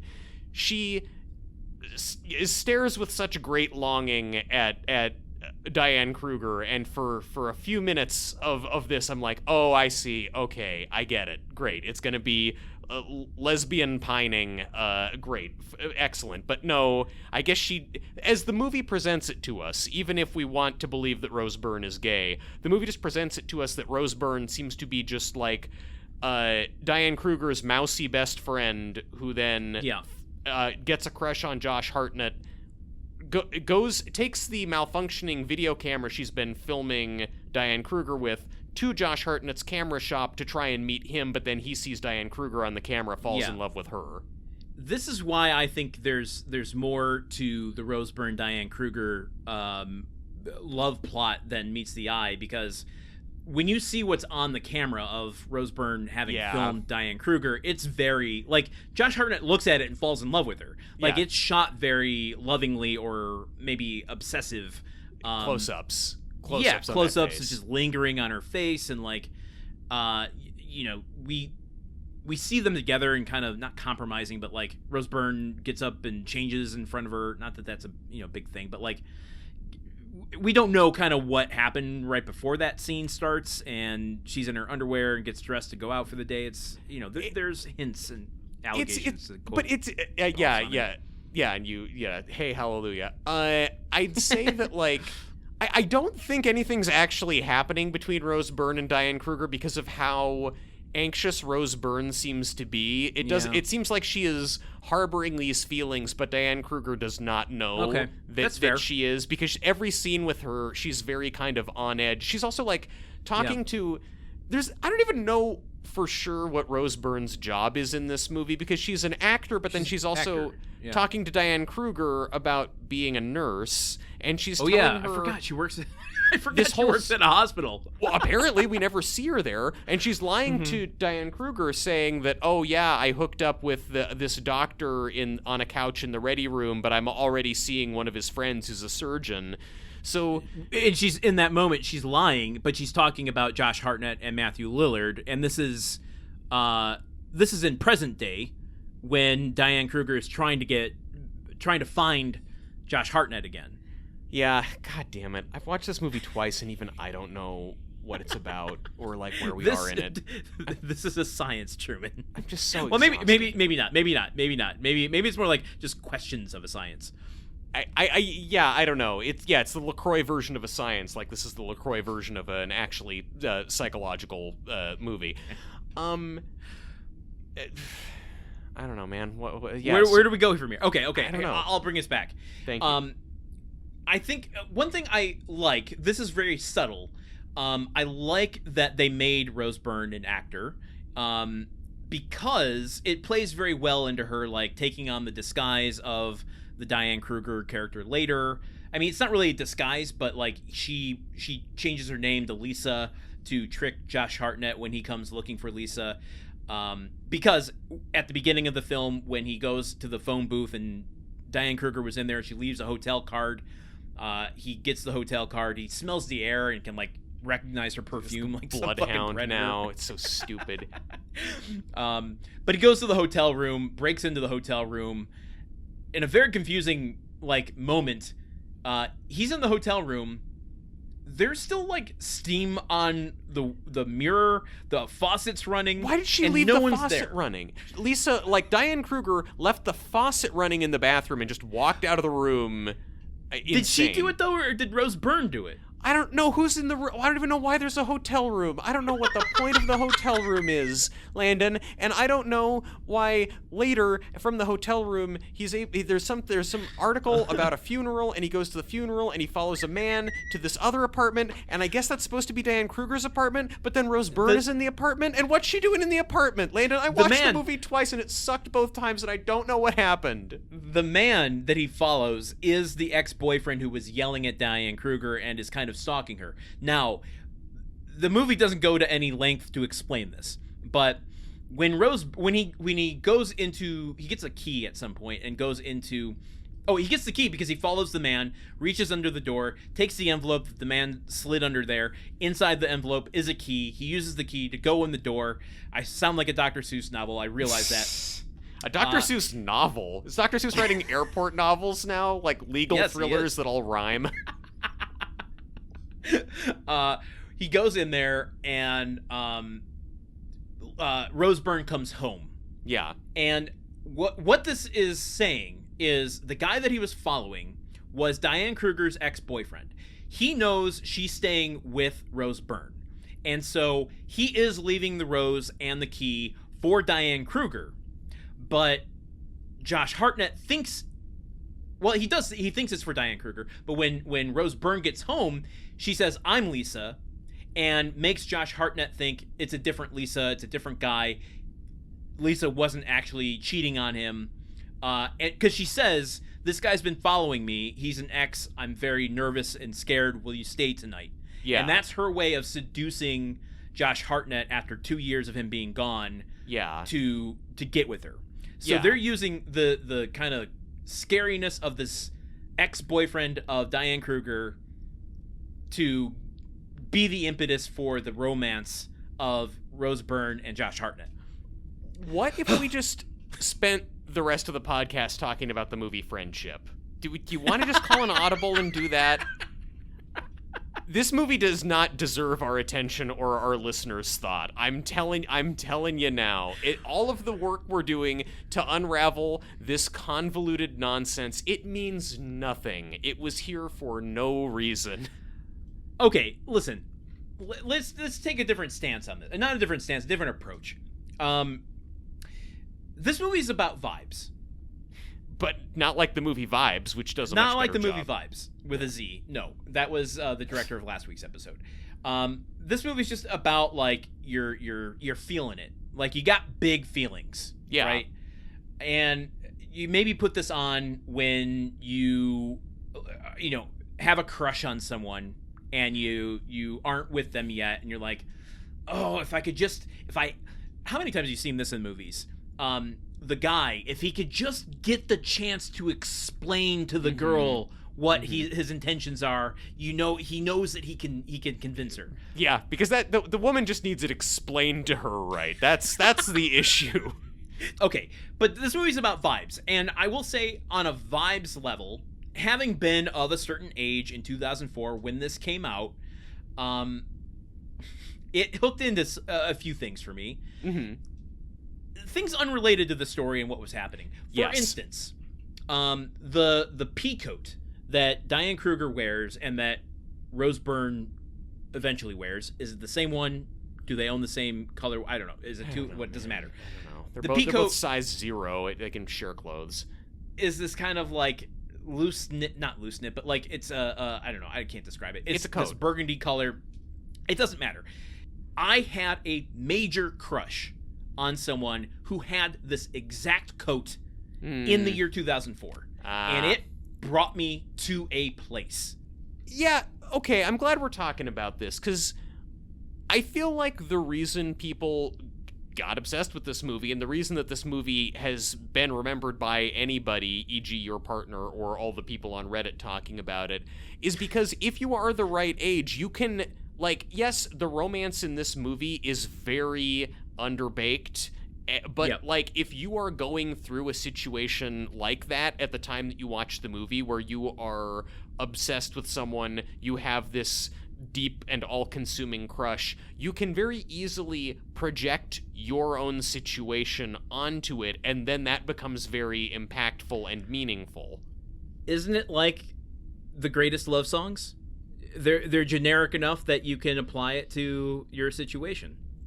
You know, I mean, there is something to be said about why Taylor Swift has resonated with so many people with her music, and that is not a shot at her. I think she's a talented musician.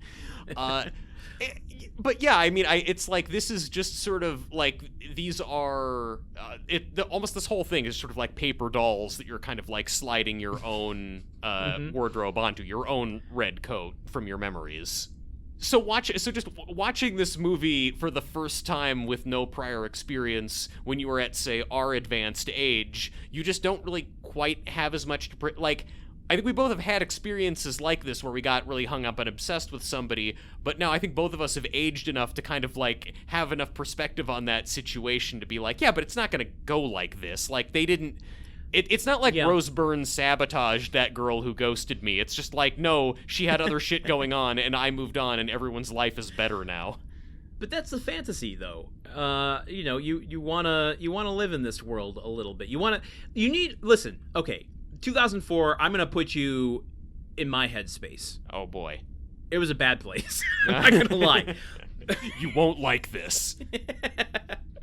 But even though I was going through it at the time, I had a go-to artist, Damien Rice. And, you know, I think it's well established on the show, I don't log lyrics. I don't know lyrics. They don't resonate with me. I don't hear them when I listen to music. Sure. I put on Damien Rice to activate big feeling mode. It was a catharsis. BFM it was like, activated, yeah. I need to sit in this for a bit. Yeah. Like, and I kind of feel like Wicker Park is playing in that playground. I'm putting something on to feel big feelings, not to follow a tightly scripted plot. I completely agree. And so that's why, and watching this movie, I'm trying to grade it on that curve. You know, this is a thing that many of the reviews pointed out, is that the main conceit of this movie is fucking ridiculous. That Diane Kruger, she's super in love with Josh Hartnett. She gets this offer to leave immediately for Europe, and she's like, oh, I can't call him about it. I'm gonna write a note and hand it to my friend to deliver, and she never delivers it. And then Diane Kruger just is like, why didn't he respond to my letter? I guess I won't call him or check or investigate. Like, that no one makes a logical choice in this. Yes.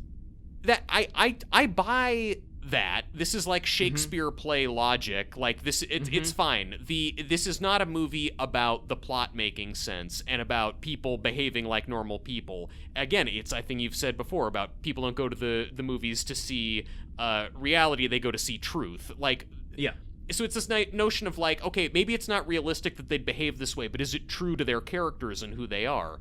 But so the movie has hand-waved away all the logic so that they can focus presumably on deeper character interactions and feelings, but there's no characterization here.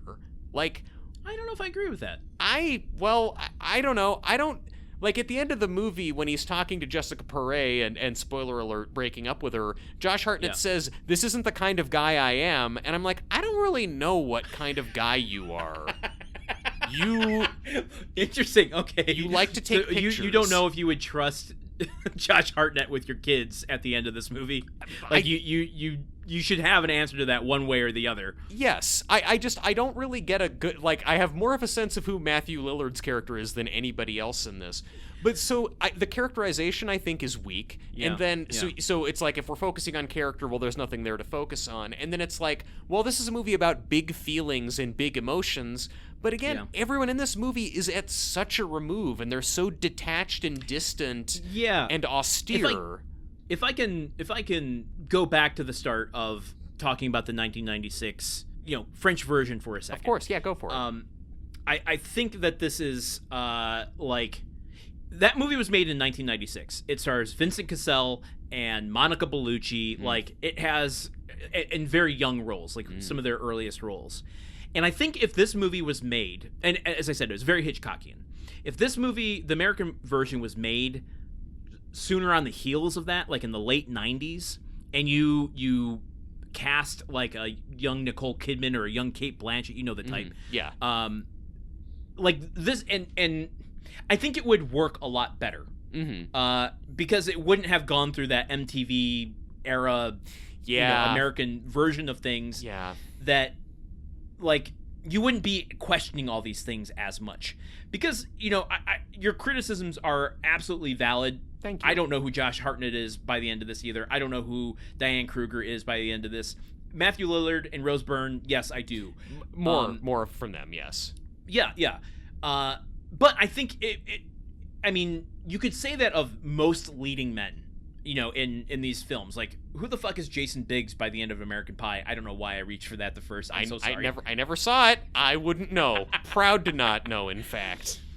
But, like, it's just leading man syndrome. You are buying into it. You don't need a lot of characterization because he's the lead of the movie. I'm not saying that's the way it should be. Obviously, the more you can give characterization to things, the better it's going to be. But, like, it becomes a character study rather than, a piece of pop art that is trying to get butts in the seats on, opening weekend. Sure. You're not casting Paul Giamatti in the lead. You're casting, Josh Hartnett in the lead. But, if I may, hear me out. Okay, all right. I look, either Tim Robinson or Paul Giamatti. He elevates this movie. I'm seeing stuff that I haven't seen. Why not both? Tim Robinson as Josh Hartnett. No, I'm going to say both. Tim Robinson as Josh Hartnett, Paul Giamatti as Matthew Lillard. Everybody else the same. You got a stew going, even if it's not a good one. Yeah, I felt like I had more to say about that, but let's keep moving. Here's how I want to finish out talking about the vibes of this film. Yeah, I mentioned I wanted to talk about the composer, Cliff Martinez. To me, this is not a great score, but it really is reminiscent of don't like it, like early 2000s Radiohead, which again is kind of tapping into that big feelings vibe. Yeah. I don't know. The closest thing I can say, it is reminiscent to me of, like, the music you hear playing in a Macy's, or, like, if you've been to Vegas and you've left the casino, but you're walking through kind of the mall area between the casinos, like between, like, the Venetian and the Bellagio. I've been to Vegas twice and have no memory of that because I had sensory overload. My memory of, and maybe this is just different eras, of growing up, my memory of walking through a Macy's is the standing piano that plays itself, the grand piano, and it's playing like Bach or Beethoven or something. I've not had classy Macy's experiences like that. I'm talking about going to Westfield Fashion Square in 2013, and the music is just kind of, just like that kind of like ethereal, trying to be cool, but immediately feeling outdated. Ethereal Muzak. Yes, Ethereal Muzak, which is the name of my my second R&B album that will be dropping next month. I crank them out very quickly. Yeah, I mean, but it is part of the vibe, and it's part of what makes this movie, I think, both. It's what gives it its feel. It's the editing, it's the cool remove at which all the characters act. It's the music, it's the very cool color palette, all the blues and grays and all of that, and the snow and black cars and coats. And I just think all of those things are part of what make it so boring for me, because it's like there's just the movie is so languid in every way that I can't get excited about what I'm seeing. Let me ask you this. I want to kind of return to Josh Hartnett for a second. We always come back to him. Because we've gone through the story now. We've talked about him. Well, we have to finish it at some point, but yes. Well, I know, but we're not there yet. We mentioned he's engaged to Jessica Perret in present day. He's forever in love with Diane Kruger, who's also in love with him. I'm assuming that Jessica Perret is in love with him. And Rose Byrne has an obsession with him and is in love with him. That's 3 women he's juggling at once. And that's a science apart. Sure. But he's got a heads on it, I think. What do you think? I mean, like, is he... Do you see him as a guy who can have 3 women attracted to him at the same time? I don't see what's so magnetic about him. I don't think Okay. I'm looking at him and I'm thinking, I don't think he's that good looking. He seems like a generic white man, and his personality, certainly, again, he seems to have, like, the first he sees a beautiful woman and he goes completely to pieces and immediately begins walks out of his job and starts stalking her. That guy does not have chill. So no, I don't really get. I don't get how he can be successful in romance. I don't get how he can be, like, magnetic enough that 3 different gorgeous women are obsessed with him. I also don't get what he's bringing to the table at this ad agency where he seems to have risen so quickly. Like, he goes in to do a pitch or a presentation, and he, like, sees the pitcher of water on the table or something. He's like, oh my god, what is that? Is that it's like a floaty kind of liquid in a translucent pitcher. I just, oh my god, I have to talk to my friend at the shoe store about this. I'm sorry. And he runs out the door. I'm telling you, he's an alien. Yeah. Do you think he has the juice for this, like, to be the center of 3 different people's universe? It's a little much, I think. Yeah. I believe all 3 of them individually, and I would buy 2 of them. I would buy, like, Jessica Perret being, you know, the love interest that he sets aside for, you know, a long lost love. Sure. But I guess this is where it becomes a love pentagram, because, like, he's not really into Rose Byrne. He's just with her out of convenience, kinda. They sleep together the one time because she sort of ambushes him. He has snuck into her apartment, and it's this whole thing where, I don't know, he's sleeping on the couch at her apartment in the midst of some Russian nesting doll of lies, and then she comes out and accosts it. Well, not accost. She comes out to the couch, takes her clothes off, and they have sex on the couch. Yes. And so, yeah, he basically only sleeps with Rose Byrne because she forces his hand. Let's go into some goofers. I got a couple, just like... Wait. That's a rather abrupt change. Okay, all right. Sometimes I like to give listeners a guess as to whether or not you did a breakneck editing. I don't know. I don't know how I'm gonna edit this episode. I don't know what the hell portrait we're painting of this movie is. This movie is very difficult. Okay, talk about goofers. We start and end at the middle, and then at some point we go back to the start. You know, and this is the thing, though. This movie does a lot of the stuff. I'm just slamming your goofers out of the way, like Rose Byrne in several scenes of this movie. Yeah. Okay. This movie has a lot in common with Reminiscence in terms of the main plot is a guy gets ghosted by a woman, and that defines his entire life, and he's just gonna be sad forever. And it's true. This movie does think it's being very profound about subjects of love and obsession, but I'm not mad at it, though. I'm not mad at anything in this movie. I'm going to pose a scenario to you. I'm going to extend something we talked about earlier. All right. The kid from American Beauty becomes Josh Hartnett. We've canonized that. That's a true thing. Yeah. Okay, all right. Shortly after the events of this film, there's a war. Oh, no. Oh. that tears the world asunder. Yeah, it makes the water levels in Chicago go really, really high. Everybody starts wearing Panama hats for some fucking reason. I mean, enough time has elapsed for Josh Hartnett to turn into Hugh Jackman in Reminiscence. They both work in, like, video memory shit. Fuck. Oh, god damn it, Landon. You're right. You're right.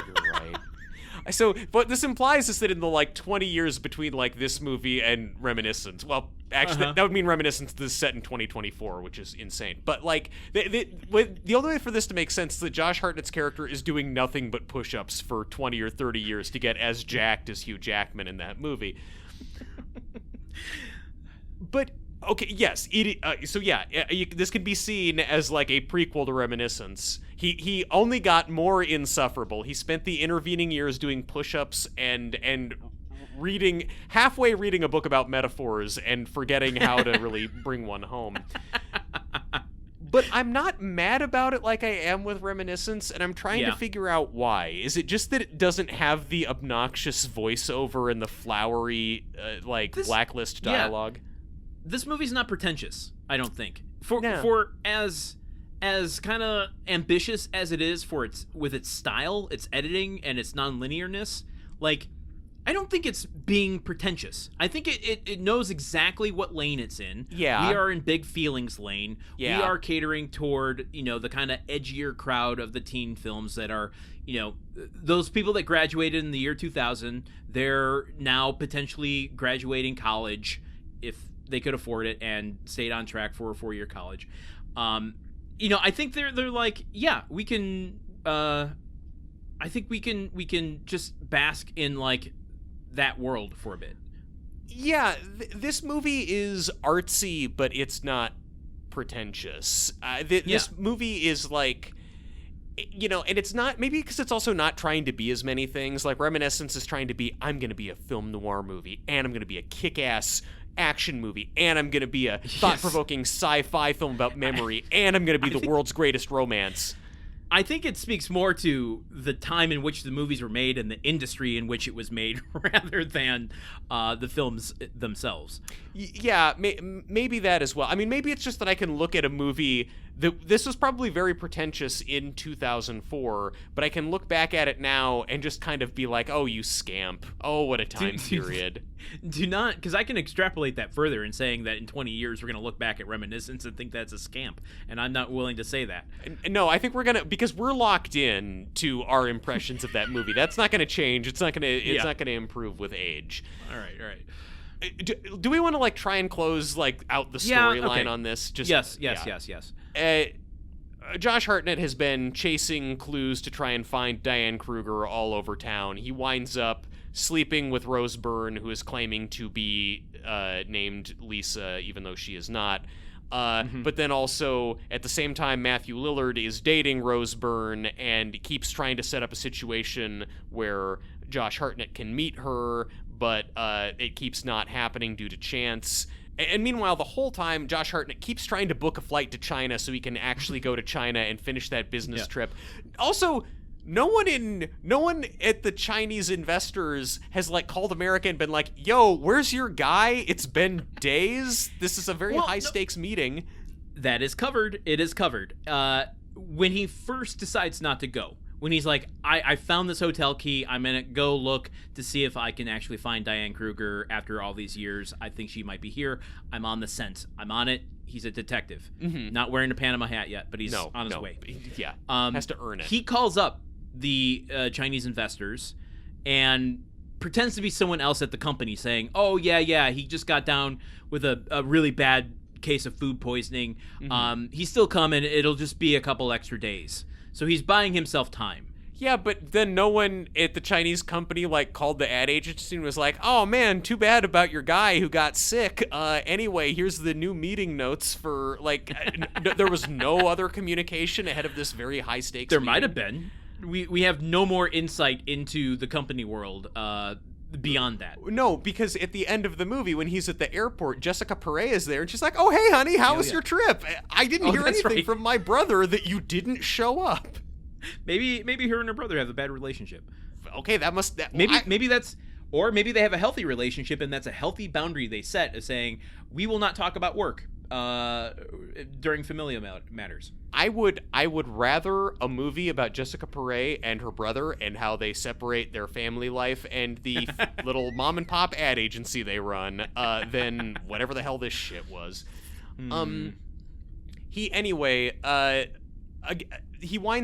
Josh Hartnett winds up finally going to see the play that Rose Byrne is in with Matthew Lillard, and she's there on stage, but it's some Shakespeare bullshit, and she's in heavy makeup, so he can't tell it's her. I like this, though. I mean, if we're going to pause and just give some compliments at times here, like, putting Rose Byrne in, like, heavy... Like, when she was first introduced in the film, knowing that Rose Byrne was in this, I didn't know it was Rose Byrne until she took the makeup off. Yeah. So, when you get this moment of Josh Hartnett and Matthew Lillard, who both know her separately... Yeah. At this performance... it's believable that they wouldn't put 2 and 2 together. Yeah.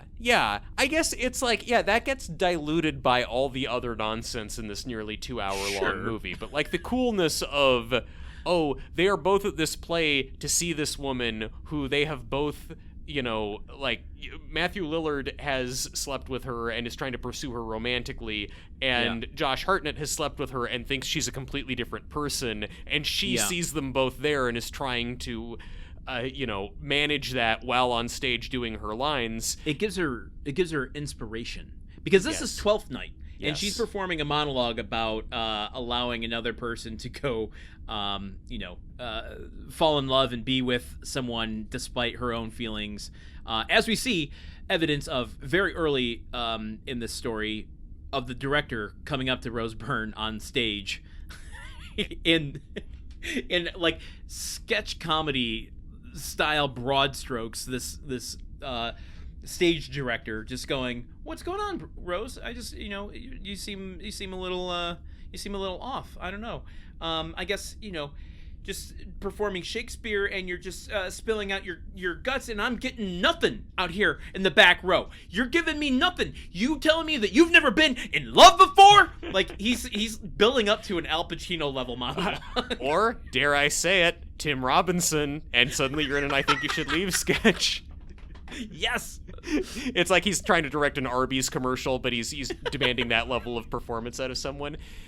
Yes, so I guess it's like, this does put a button on that little plot line where she finally finds the juice to act good.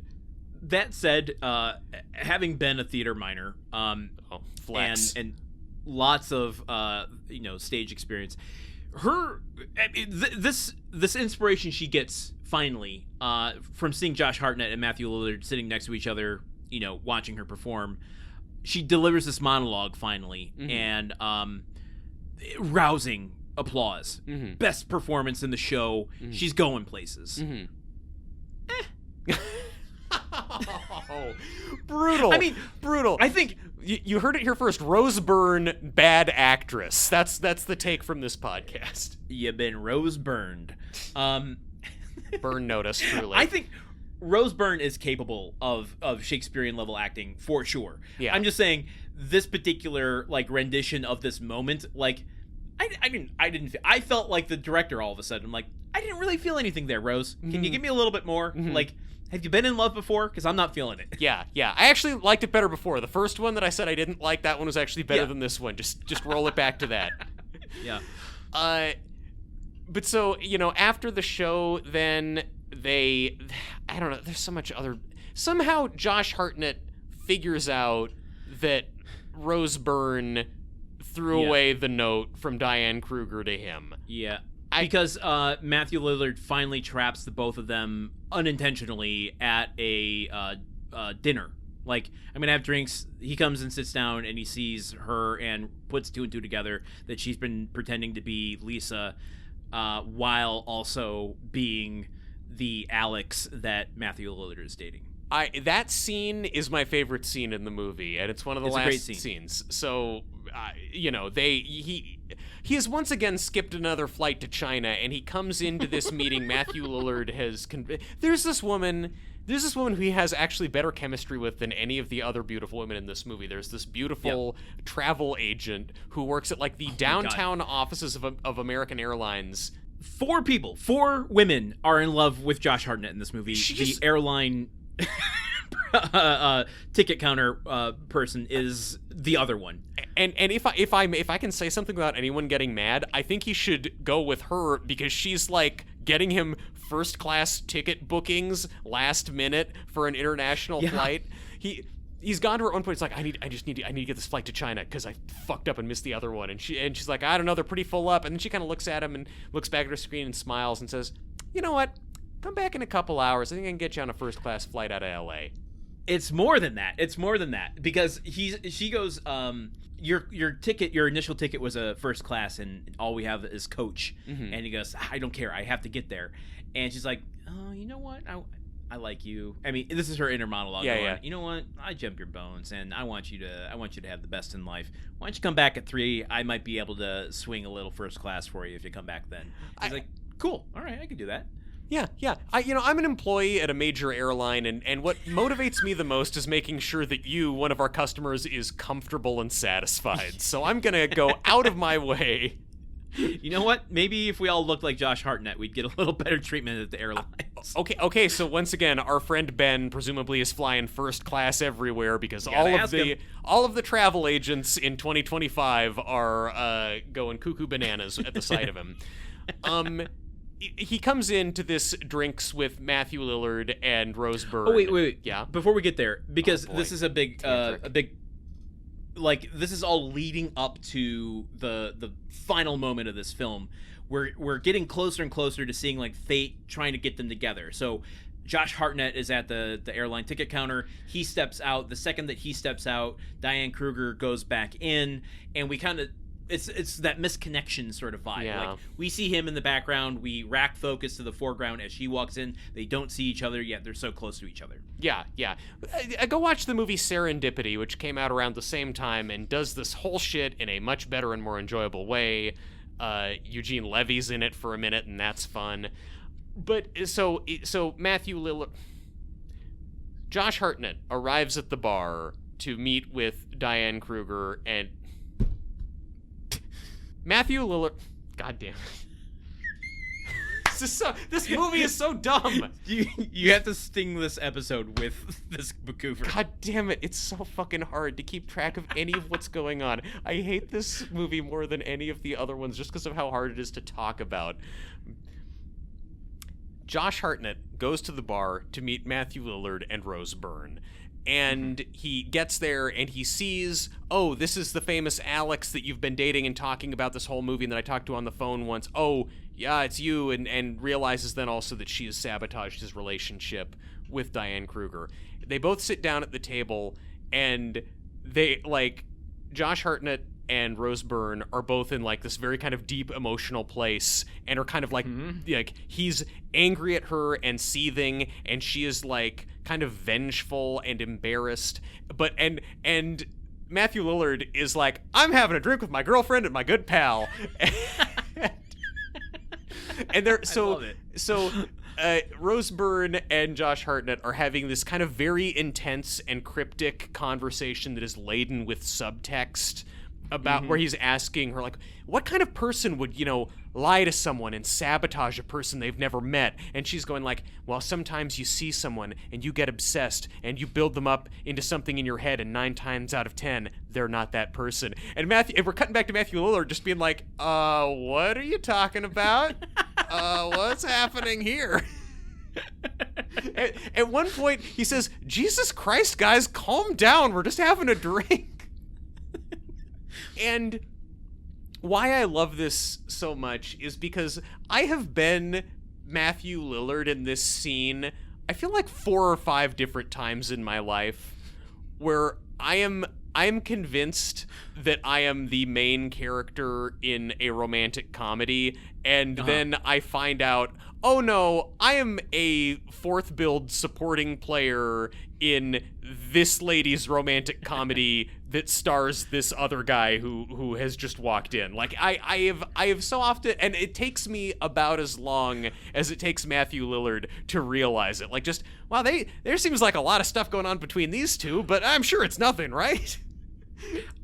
Truman, all right, listen, let's collaborate. Okay. Because I have the story. Okay. That I think is the best impetus for what you're talking about here. Okay, so sure. We're gonna write a romantic comedy. Okay. Here's my story. Okay.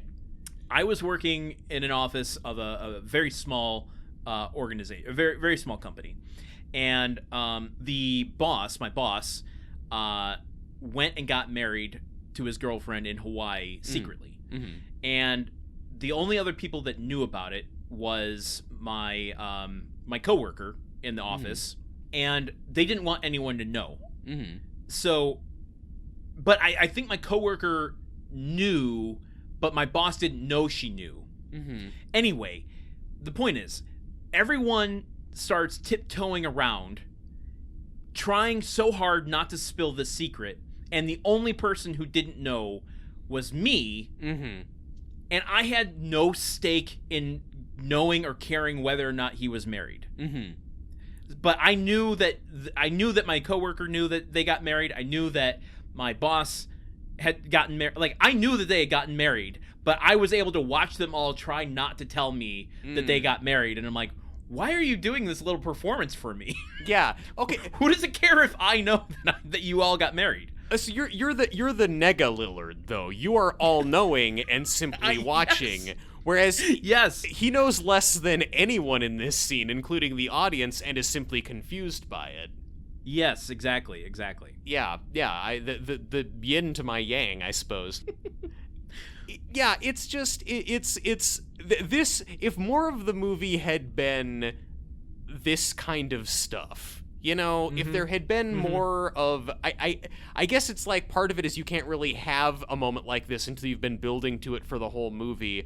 But I just feel like having people be confronted with these things face to face and having to deal with it on the fly, but then Josh Hartnett and Rose Byrne don't want to speak up about what they actually know because that's going to hurt Matthew Lillard, and having to go along with it, like people being forced to be civil when they don't want to be, or being forced to keep up this lie even as they are learning that they themselves have been lied to. It would have had more juice for me. Yeah, I think that's fair. That's a very fair point. Well, so then how does all this wrap up? They have this sort of cryptic conversation, and then Josh Hartnett just gets up and storms out of the drinks, and Matthew Lillard is like, well, that was weird. Anyway, I want to continue being in love and having a relationship, and she breaks up with him and walks out, and that's a picture wrap on Matthew Lillard, the guy who did nothing wrong and did not deserve this. Wait, did he get Pullman Schwimmered? I think he got Pullman Schwimmered pretty hard. I mean, I don't know. On the other hand, I guess he got laid a couple times, so I mean, good for him, I guess. He's a funny-looking dude, but this might be one of the few films that has two different Schwimmer-Pullman characters in it. Yeah, really. I mean, and you'd think that a movie that would be He's Just Not That Into You, which is a romantic comedy with an ensemble cast, but yeah, no, you're right. No, Wicker Park. No. Okay. By percentage of cast members, like 50% of the people in this movie are getting Schwimmer Pullmaned. But then he goes to the airport because I guess, is it that Diane Kruger is about to leave for London? So because every movie has to end at the airport. He gets the letter. I can't remember if Rose Byrne like breaks down and gives him the letter or admits to like whatever. At some point, he puts together that Diane Kruger is about to go back overseas and that she's going to be at the airport. Yeah. Because there, as you said, there have been all these like rendezvous that were set up and not set up. I have your compact. Meet me at the park. Doesn't show up at the park because he didn't get the note that she like all this nonsense. She does the thing of like meet, like at some point there's another note that she sends. It's like meet me at our usual place at 3:00, and then she's there and he doesn't show up, and it's like, well, this is the problem with when you just send a snail mail note telling someone to meet you at a place at a time and you don't even say what the place is. Anyway. But at some point, he, in this encounter with Rose Byrne and the whole reveal, he realizes, oh shit, she does love me. It's not too late. She hasn't left yet. And he runs to the airport. Because you have to. Because it's the end of a romance. It's an airport. It's Chekhov's airport. Mm-hmm. If you put an airport in the first act of your film, you have to end the movie at an airport. They will arrest you, and they will put you on the no-fly list if you don't do that. He gets there, he's running through the crowded terminal looking for her, and then we get jump scared with Jessica Paré being like, "Oh hey, how was China?"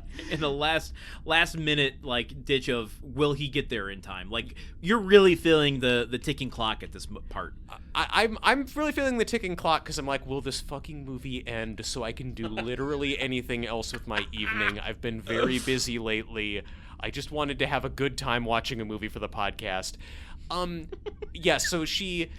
He's about to get to her, but then Jessica Paré interrupts him, so he breaks off his engagement with her, and in fairness, Jessica Paré roasts his ass pretty hard for it. Yes, it's true. Good. Get yours. Nothing but respect to you, Queen.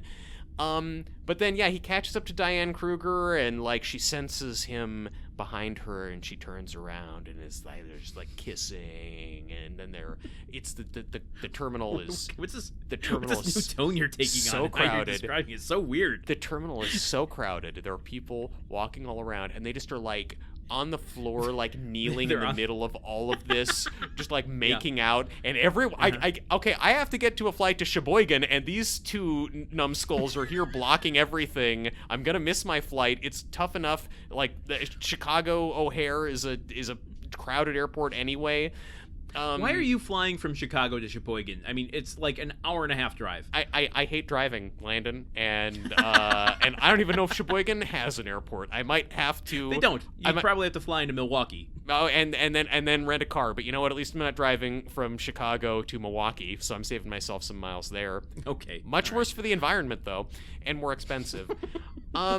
Yeah, they're making out in the airport, and we hold on that for a long time. Make sure you know they kissed, and yeah, and it's love. It's the culmination. They found each other after 2 years. Like the last time they saw each other was back 2 years ago when he asked her to move in with her. They both admit that they're in love with each other. They want to move in. They want to spend their lives together, and then fate had kept them apart this whole time. And they're like, could this possibly be the moment when I find her, my true love?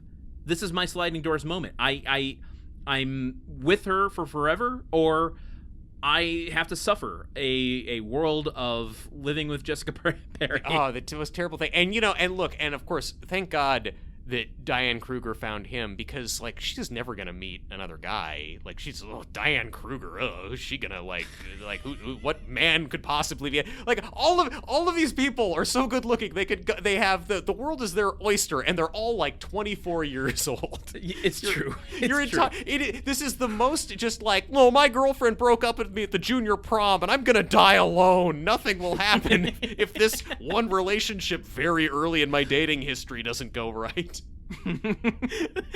Oh man, I don't know. I should have watched this movie when I was in high school. I think it would have clicked for me, and I would have cried like 6 times if I watched this movie in high school. I'm telling you, man.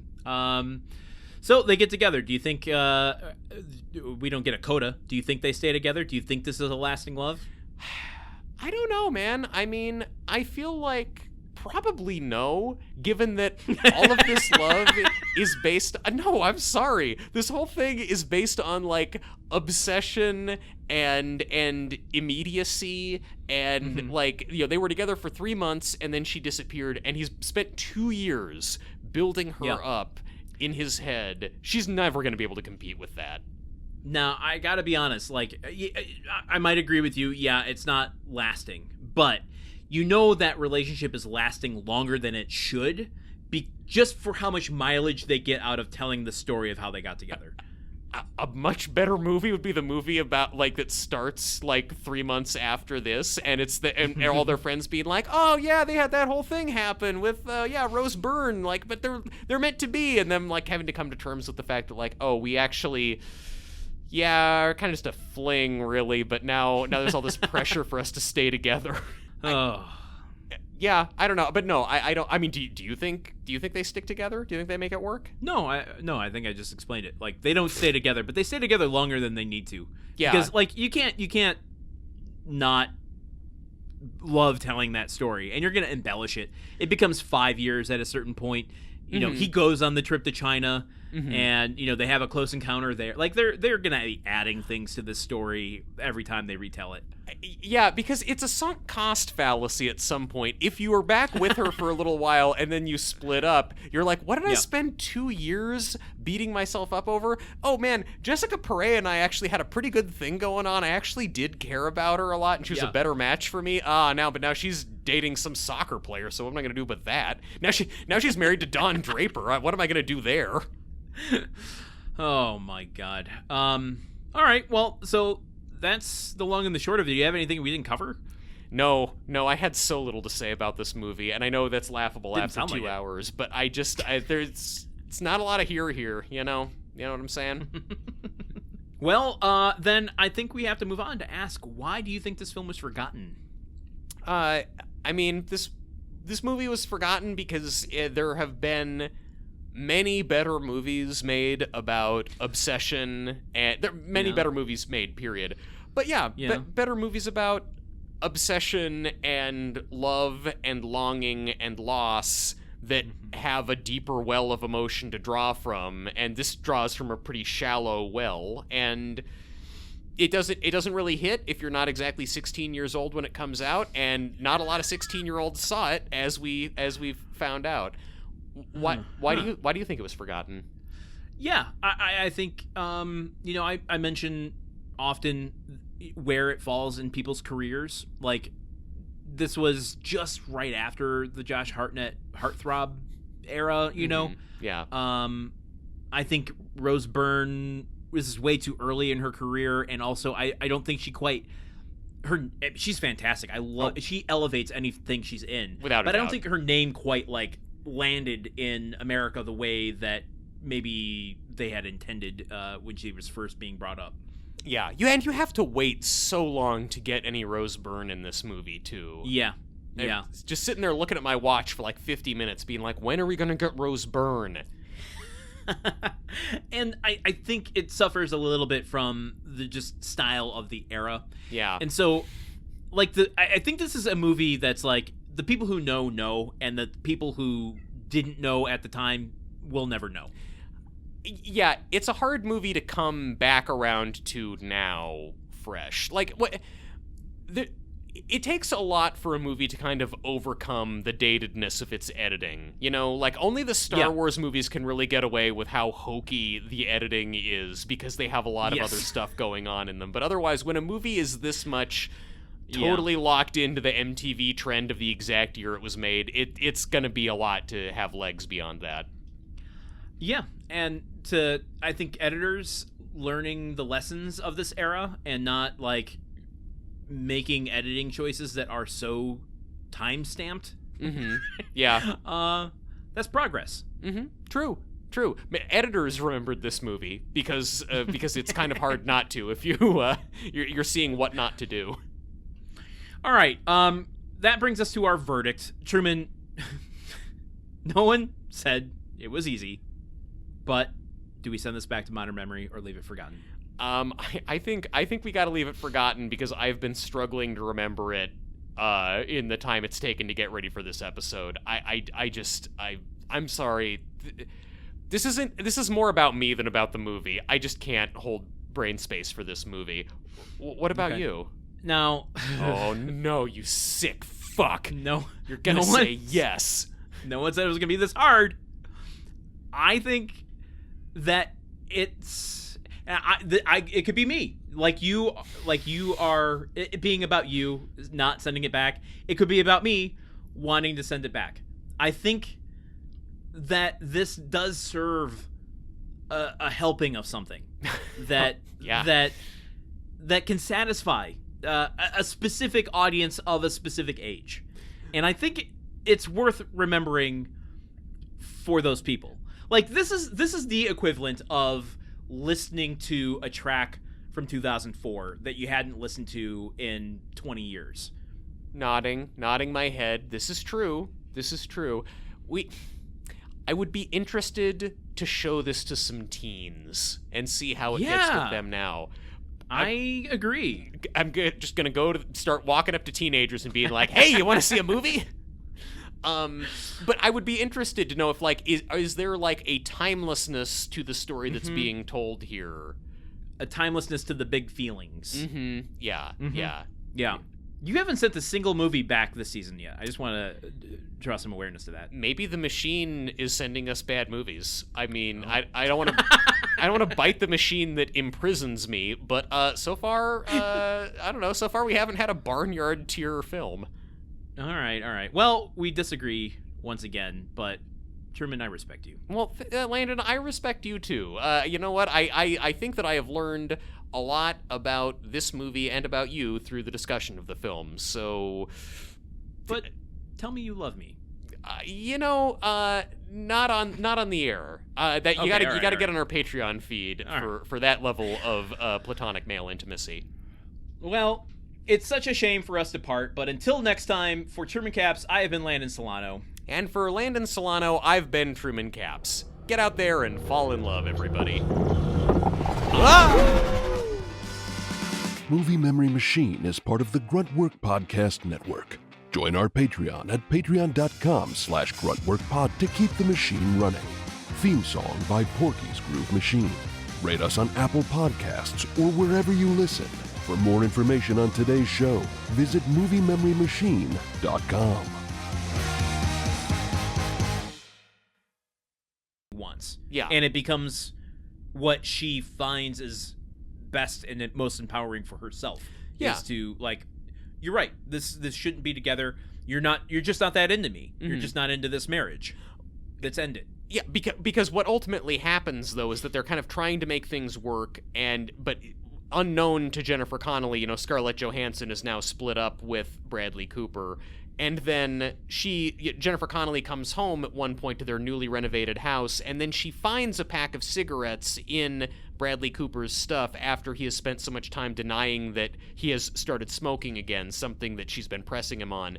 And it's that Stay tuned for next week. That realization that he's lying leads her, he comes home and she has put all of his clothes neatly folded at the bottom of the stairs with a carton of cigarettes and a note saying, "Knock yourself out," and P.S. I want a divorce. So yes, they get divorced. So yeah, she has realized that he's not that into her, and it's not even through the lens of the infidelity, but the fact that he doesn't love her enough to tell the truth about what he's doing. Or is it that she realizes she's not into him anymore? Because ultimately, I don't think it lands on him making a realization of what he wants. No, he never realizes what he wants, and both of the women in his life realize that they are sick of his bullshit. Yes. Yeah, so it is kind of a she's not that into you moment. Yeah, I suppose so. If I can quickly go back to Scarlett Johansson without you giving me a look. No, I'm not even going to be weird. I'm not even being weird. Look. No looks. You can't even see my eyes. Yeah, peekaboo. She's in the closet. She hides in the closet when Jennifer Connelly arrives to have sex, and she overhears them having sex. And then as soon as Jennifer Connelly leaves, Scarlett Johansson comes out of the closet and is furious at him. It's like, "You make me sick. I'm never going to see you again." I'm just not really sure what about that situation is so much more egregious than anything else he's been doing that she's been fine with. She's known, he's been like, "I have a wife. I'm cheating on my wife with you right now. I know. I'm choosing to cheat on my wife with you," and she's okay with it. But then when she sees the sausage get made, so to speak, that's what's the red line? I don't disagree with you. To me, but I wouldn't want to be stuck in a closet while the guy I'm, boning is boning his wife.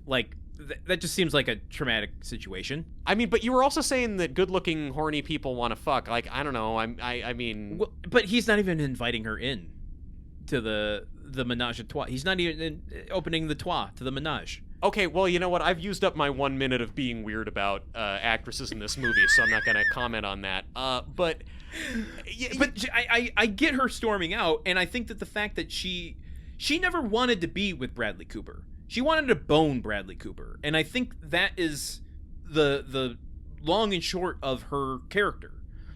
It doesn't do her much justice, but I think that's all she's really there to serve as. I guess I just wish I'd seen more of the emotion of this playing out and her realizing, oh, what am I doing with this guy? Look how it was one thing I could justify this in my head when I wasn't seeing actually what's happening, but now that I see how terrible it is, I feel worse. Again, it's just, we don't get that. Scarlett Johansson's hot. She doesn't have a personality. I also think she is just meant to be the other person in this storyline and not the protagonist. We're not supposed to see things through her perspective. She is written as a kind of male fantasy character. Oh, yes. And I it's taking the other woman quite literally. We don't get to see her motivations. We don't get to see that. She's just a disruption to the story of Bradley Cooper and Jennifer Connelly. Yes, and I think that Anna as a character deserves better than that. Anyway, okay. So we agreed. So it's Jennifer Connelly is not that into Bradley Cooper. I think so. She's not that into him. So then who does that leave us with? That leaves us with Beth and Neil, which is Ben Affleck and Jennifer Aniston and Ben Affleck, and we kind of touched on that one already. But so he is that into her. He's so into her that he will marry her, although not, only after they've gone through some trials for no reason. Yeah, exactly. Okay. And that's essentially all of them. I mean, we didn't talk much about the individual friendships between people, but okay, yeah. So occasionally, some of the actors in the movie would all show up on set on the same day to film 1 or 2 scenes together to imply let's do this, because the movie. I mean, if there is a movie that not only fails the Bechdel test, it was the reason the Bechdel test was created. Mm-hmm. This movie has 0 conversations between characters, male or female, that isn't talking about the other gender. Yeah. But here's the codex to the friendships. Mm-hmm. Jennifer Goodwin works with Jennifer Aniston and Jennifer Connelly at some cooking publication magazine where they. Yeah, it's a blog, maybe. Who knows? It's Dazzle magazine, where from 6 Days, 7 Nights. 6 Days, 7 Nights. Yeah. Yes. Connor, Kevin Connelly, and Justin Long are roommates. Mm-hmm. Yes. Though oddly, Connor is absent at the parties for some reason, because it would be weird if he was there with Jennifer Goodwin, considering all the plot. Yeah. But they're roommates. Scarlett Johansson and Mary, Drew Barrymore, are best friends. Yeah. Drew Barrymore, by the way, gives Scarlett Johansson the advice when she's first talking about Ben Affleck. It's Drew Barrymore's character who tells her, like, no, you should hold out for him. Like, I had this friend who, like, met a guy who's in a thing, and, like Drew Barrymore... She gives the worst advice in this movie. Terrible advice. She wrecks 2 people's lives with her off-the-cuff advice, and then she gets to go off with Connor and have a happy ending. Maybe you should have stayed on Isn't happy, on though? MySpace. It's Connor. It is. I mean, it's Connor, though. Yes. She's going to get involved with this guy and then realize that her best friend, like, he was obsessed with her. So, yeah, she'll get her just desserts in the next movie. Then Ben Affleck and Bradley Cooper are good friends. He's driving. He's waiting. Ben Affleck is waiting in the car while Bradley Cooper flirts with a woman. Truman, how would you feel if your good buddy made you wait in the car? Your good buddy who's married made you wait in the car while he flirted with someone outside a convenience store. I mean, boy, yeah, well, on the one hand, there's a certain level of Neil Strauss bro code, like, you gotta help out, wingman. But then fuck that. Also, if it's my friend who was married and he's flirting with a woman, it's like, it's not my business, but, like, I feel like that could have been a good plot line in here, maybe in lieu of, like, some stand-up comic doing a 5-minute bit about voicemails, where it's like, Ben Affleck and Bradley Cooper, like, and Ben Affleck going, like, dude, what the fuck? Like, you're married? I'm friends with your wife? What are you doing? Like, and they even take the time for Ben Affleck to go, what was that all about? With, like, a grin on his face. And he's like, oh, don't worry about it. It's just, I met a prospective client. He's like, oh, yeah, really? Was that a prospective client? He's like, yeah, don't worry about it. We're good. He's like, oh, are we? Okay. And then they drive off. And it's like, Ben, call that shit out. At the very least, he is a married man wasting your time. Yeah. Because, like, if you're not going to get upset about him, like, potentially setting up an affair, get upset about him making you wait in the car. Yeah. While he's doing something he shouldn't be doing. Yeah, it's like, it's like, if you're going to cheat on your wife, shame on you. If you're not going to cheat on your wife, then you're just wasting my time. You're wasting that poor, beautiful woman's time. What's going on?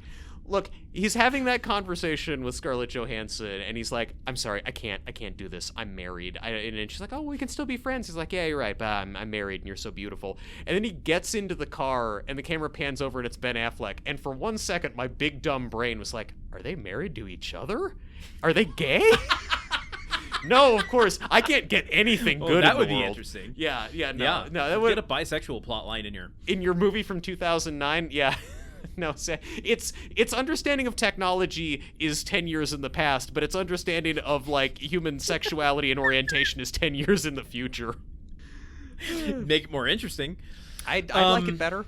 Okay, those are all the friends. Those are all the plot lines wrapped up. Is there anything we didn't cover with this? I mean, I talked I called it. I said this was gonna be a messy episode, and it was pretty goddamn messy. This is a messy episode. I'm trying to I don't know. I have thoughts about production design, but if you promise me we can talk a little about production design next week, or we can talk about it now. Yeah, talk about production design, because I want to talk about costumes. Okay, great. So every single dwelling in this movie, everybody's house, you spend a lot of time in people's houses, they look like they live in IKEA displays. Jennifer. These are sitcom sets. No, that's a huge burn on sitcom sets. As someone who watches a lot of sitcoms, the Big Bang Theory boys live in a much more well thought out and constructed and lived in space than any of these characters. Justin Long and Kevin Connolly, dude bro 20-something douchebags. These would be crypto bros if this movie was set in the present day. They live together in this. Their bachelor pad is spotless, exposed brick, leather furnishings. There is a credenza. Let's not forget, this is the age of the metrosexual. Yeah, these boys ain't that though. There would be if these guys were metrosexual, there would be a comedian doing a tight five to the camera about metrosexual guys. But there's a credenza in their house where on the credenza, leaning stylishly up against the exposed brick wall, is a framed black and white photograph of a rowboat. In your bro bachelor pad? What the fuck? Who are these guys? What? Yeah, dude, I just love looking at the boat and thinking about the endless possibilities that await me on the ocean. What? Maybe it came furnished. He does work real estate and has to dress properties before selling them. Why? Maybe he's looked at one too many decorating magazines. Why is there not? Well, by the logic of this movie, if you look at one too many decorating magazines, you turn gay. But why does their credenza not have a beer can on it? It's just everyone who lives in a spotless house that looks like it was staged for a real estate magazine. Here's a question for you. So, they're all red brick places, essentially. Yeah. And I just assumed that was a feature of Baltimore, a place I've never been. It is. What are the chances it was one location where the downstairs is where Bradley Cooper and Jennifer Connelly live, the loft is upstairs where Justin Long and Kevin Connolly live, and the corner of that loft is where Scarlett Johansson lives? I'm not saying in the world of the movie those characters all live together. I'm saying from a production design, we got one location, let's use it for 3 different locations. Counterpoint, what if that was true to the reality of the movie, and you find out halfway through, and then suddenly it's this weird Synecdoche, New York situation where it's deeply surreal and you didn't even know it half the time. I mean, yeah, it does feel like they all kind of live in just different corners of the same blandly lit studio space. Yeah. I agree with you. This is they did not spend the budget here. No. In this aspect. No. They raided the Warner Brothers prop, and set department, warehouses and just brought out whatever they could. Now, do you think that they spent the budget on the costumes, since you seem to have opinions about that? No, I just wanted to not in terms of budge. I want to talk about costumes in terms of characterization and in terms of I don't know where I fall on it. But I want to recognize Shea Cunliffe's challenge of how do you make a movie, one that is in the zeitgeist. This is meant to be a contemporary movie. Yeah. This is taking place now. That's the intent. It's meant to be a contemporary movie about MySpace and business cards. Yes. The intent is what I'm talking about. Yeah. How do you do that while also not immediately dating yourself? Mm-hmm. And that seems like such a challenge. And I don't know why Jennifer Goodwin and Justin Long's outfits stick out to me the most in this. Yeah. Justin Long's outfit never changes through this whole movie. It's basically a pair of black jeans, a gray shirt tucked in with a black belt, and a black tie. Yeah. He looks like he runs a bar. Yeah. A cool bar. Yeah. Now, granted, it wasn't a skinny tie. Did she realize that was a passing fad? And was like, nope, we'll go with something a little more classic. Yeah. Yeah. Somehow, in whatever alchemy she did with this, made it the most forgettable costuming I've ever seen. Mm-hmm. Yeah. It's neither contemporary nor classic. Mm-hmm. It kind of sits outside of, like, anything. Yeah. It's so unremarkable. I guess I didn't mean to burn her exactly. I meant to acknowledge what she was up against more than, like, critique it, but it just where it landed is such a weird place to me. Yeah, again, it's a difficult discussion because I feel like I was paying attention to some of the costumes, but then talking about that is again going to bring me into difficult territory in regards to which actors' costumes I was paying attention to and why. Let's do a thought experiment real quick. Okay. Justin Long, because the costumes are supposed to complement or help accentuate characteristics, right? Yeah. Justin Long, we don't change the character, yeah. right? He is this guy who has this quote-unquote wisdom, lived experience by, operating this bar. He's seen it all. At the age of, 26, he's seen it all. He is dressed like a young professional, a young entrepreneur, but kind of on the hipper side. Yeah. 5 years later, he'd be a Silicon Valley dude. Yeah. The worst kind. What if you don't change the dialogue, you don't change the character, you don't change anything, but you costume him in, a surfer shirt and, board shorts? And checkered Vans. Why not? What does that change? Well, that makes that honestly that calls his credentials into question even more because now he doesn't look like a classy suave dude. He looks like kind of a Dell from Playmobil the movie type, and then it almost underlines in a way that this guy, the text of the movie is telling us this guy doesn't know what he's talking about, and then it almost makes it better in that way. Now, what if you go in the opposite direction and go more Patrick Bateman with it? You're talking about business cards. Yeah. He's dressed in a full suit. Suddenly, all his wisdom makes him look, just blatantly like a villain. We don't trust this guy. I think that in 2009, when kind of How I Met Your Mother was rearing its head, I think the idea of a ladies' man wearing a suit at a bar was actually going to resonate with audiences as a good guy move, but sorry for partying. As long as his tie is loosened. Yeah, right? That's how you know he's having You can't a good have time. Yeah. Anyway, we don't have to belabor the point anymore. The costuming really struck me in this one because it just seems like how do you dress this many characters in an ensemble piece and help it tell the story without it dating? It just seems like an impossible challenge. Yeah, I mean, it's a challenge that I think other better movie. I think it all comes back down to there's never really a clear picture of who these characters are or what they want or what motivates them, and I feel like costume designers kind of work backwards from that to try and help convey those messages through costumes, but because that's not there, it's kind of just, I don't know, take my best guess, I don't know, what are the tightest jeans we can put on Scarlett Johansson? Sure, that'll do. It's a thankless job. All right, I don't want to talk about that anymore. Is there anything else we didn't mention that you wanted to go into? No, I think that we have talked about this movie for, slightly longer than the runtime of the movie. So, great, we've done it. We've been more insufferable than he's just not that into you. Why was this movie forgotten?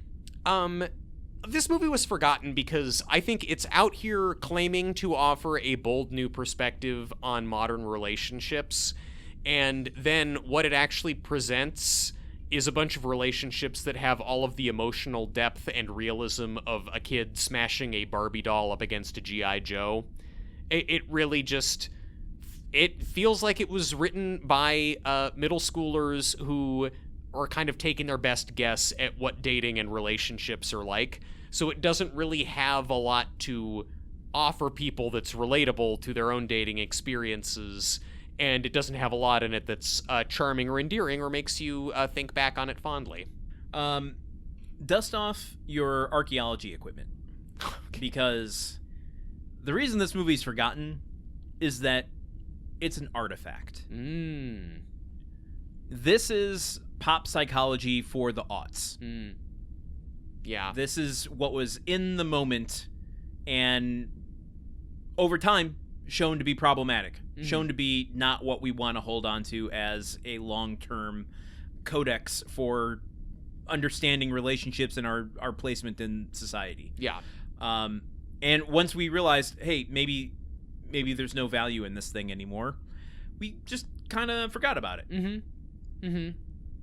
I would say, as a movie with so many characters and the conventions of the rom-com genre being like having someone you can live vicariously through or relate to, with this many characters, you don't get enough options to really have a catharsis with anybody, because you aren't given the time to really relate to anyone outside of just like, oh, I get what you're going for with that.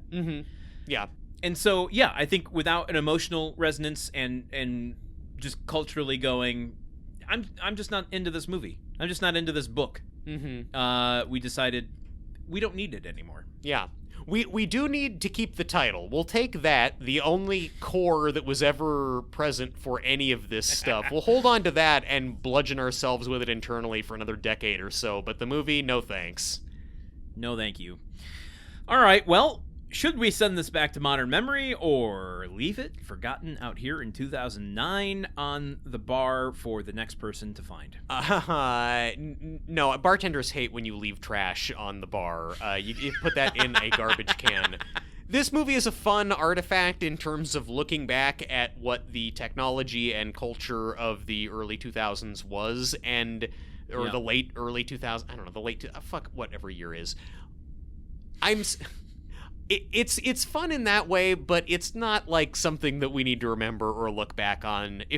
All of these actors do a fine job in other movies, you can see that elsewhere. You can see them in other places. So I say leave it forgotten. What about you?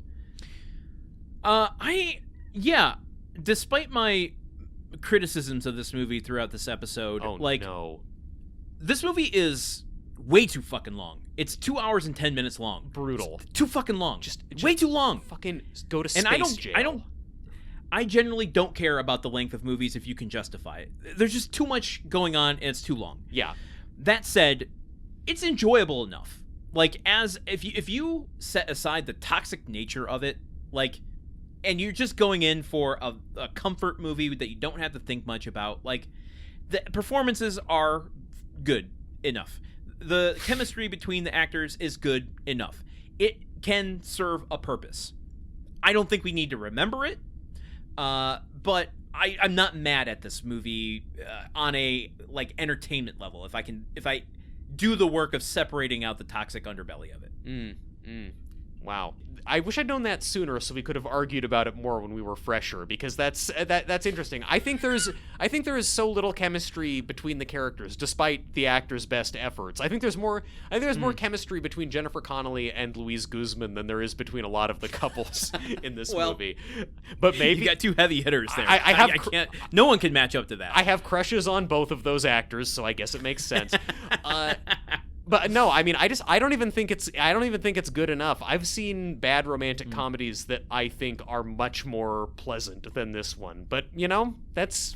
I guess what if I could just summarize, like, it's not a movie I would put on for comfort, but I would hold nothing against someone wanting to put this on as a romantic comedy comfort movie. Sure. Yeah.